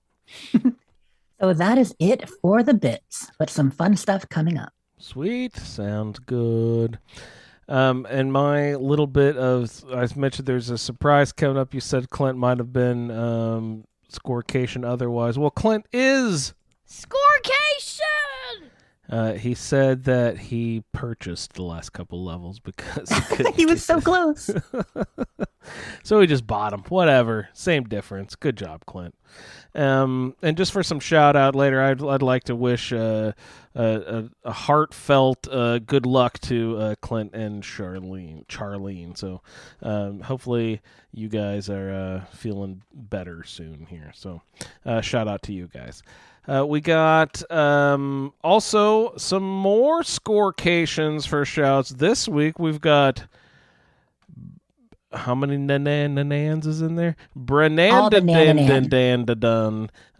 double scorecation. Good Lord, did you do it on PC and Xbox? Oh, holy cow. So you get a Scorecation! And a Scorecation! for the double dip. That's crazy. Also, our good buddy Green Dragon. Scorecation! And Suliore's at 98. No, he's not there. He didn't make it. He didn't make it. He didn't get a. I thought he might next week. That doesn't earn you a scorecation. You got to put down the Starfield and play the 76. What are you doing, kiddo? Anyway, Clint, like I mentioned, congratulations on purchasing the last couple levels there. I'll give you another Scorecation! Give you another scorecation because that counts as well. And one for yourself. And one for me. Oh, yes, I made it as well. Scorecation! It's funny. I was at level 99.5 today after I finished my dailies, and I was like, fuck, I don't want one more goddamn day. So I just sat. I popped lunch boxes. I took the Berry Mid tests. I slept, and then I went to West Tech and just ran it like 5 times and busted through and got my scorecation right after work, too. So. What do you think, Ray? Next week for you? Gonna hit it next week? Will you hit level 1 next week, Ray? Do you start at 0 or do you start at 1? I forget. I would still have to load the game. He'd have to re-download the game again.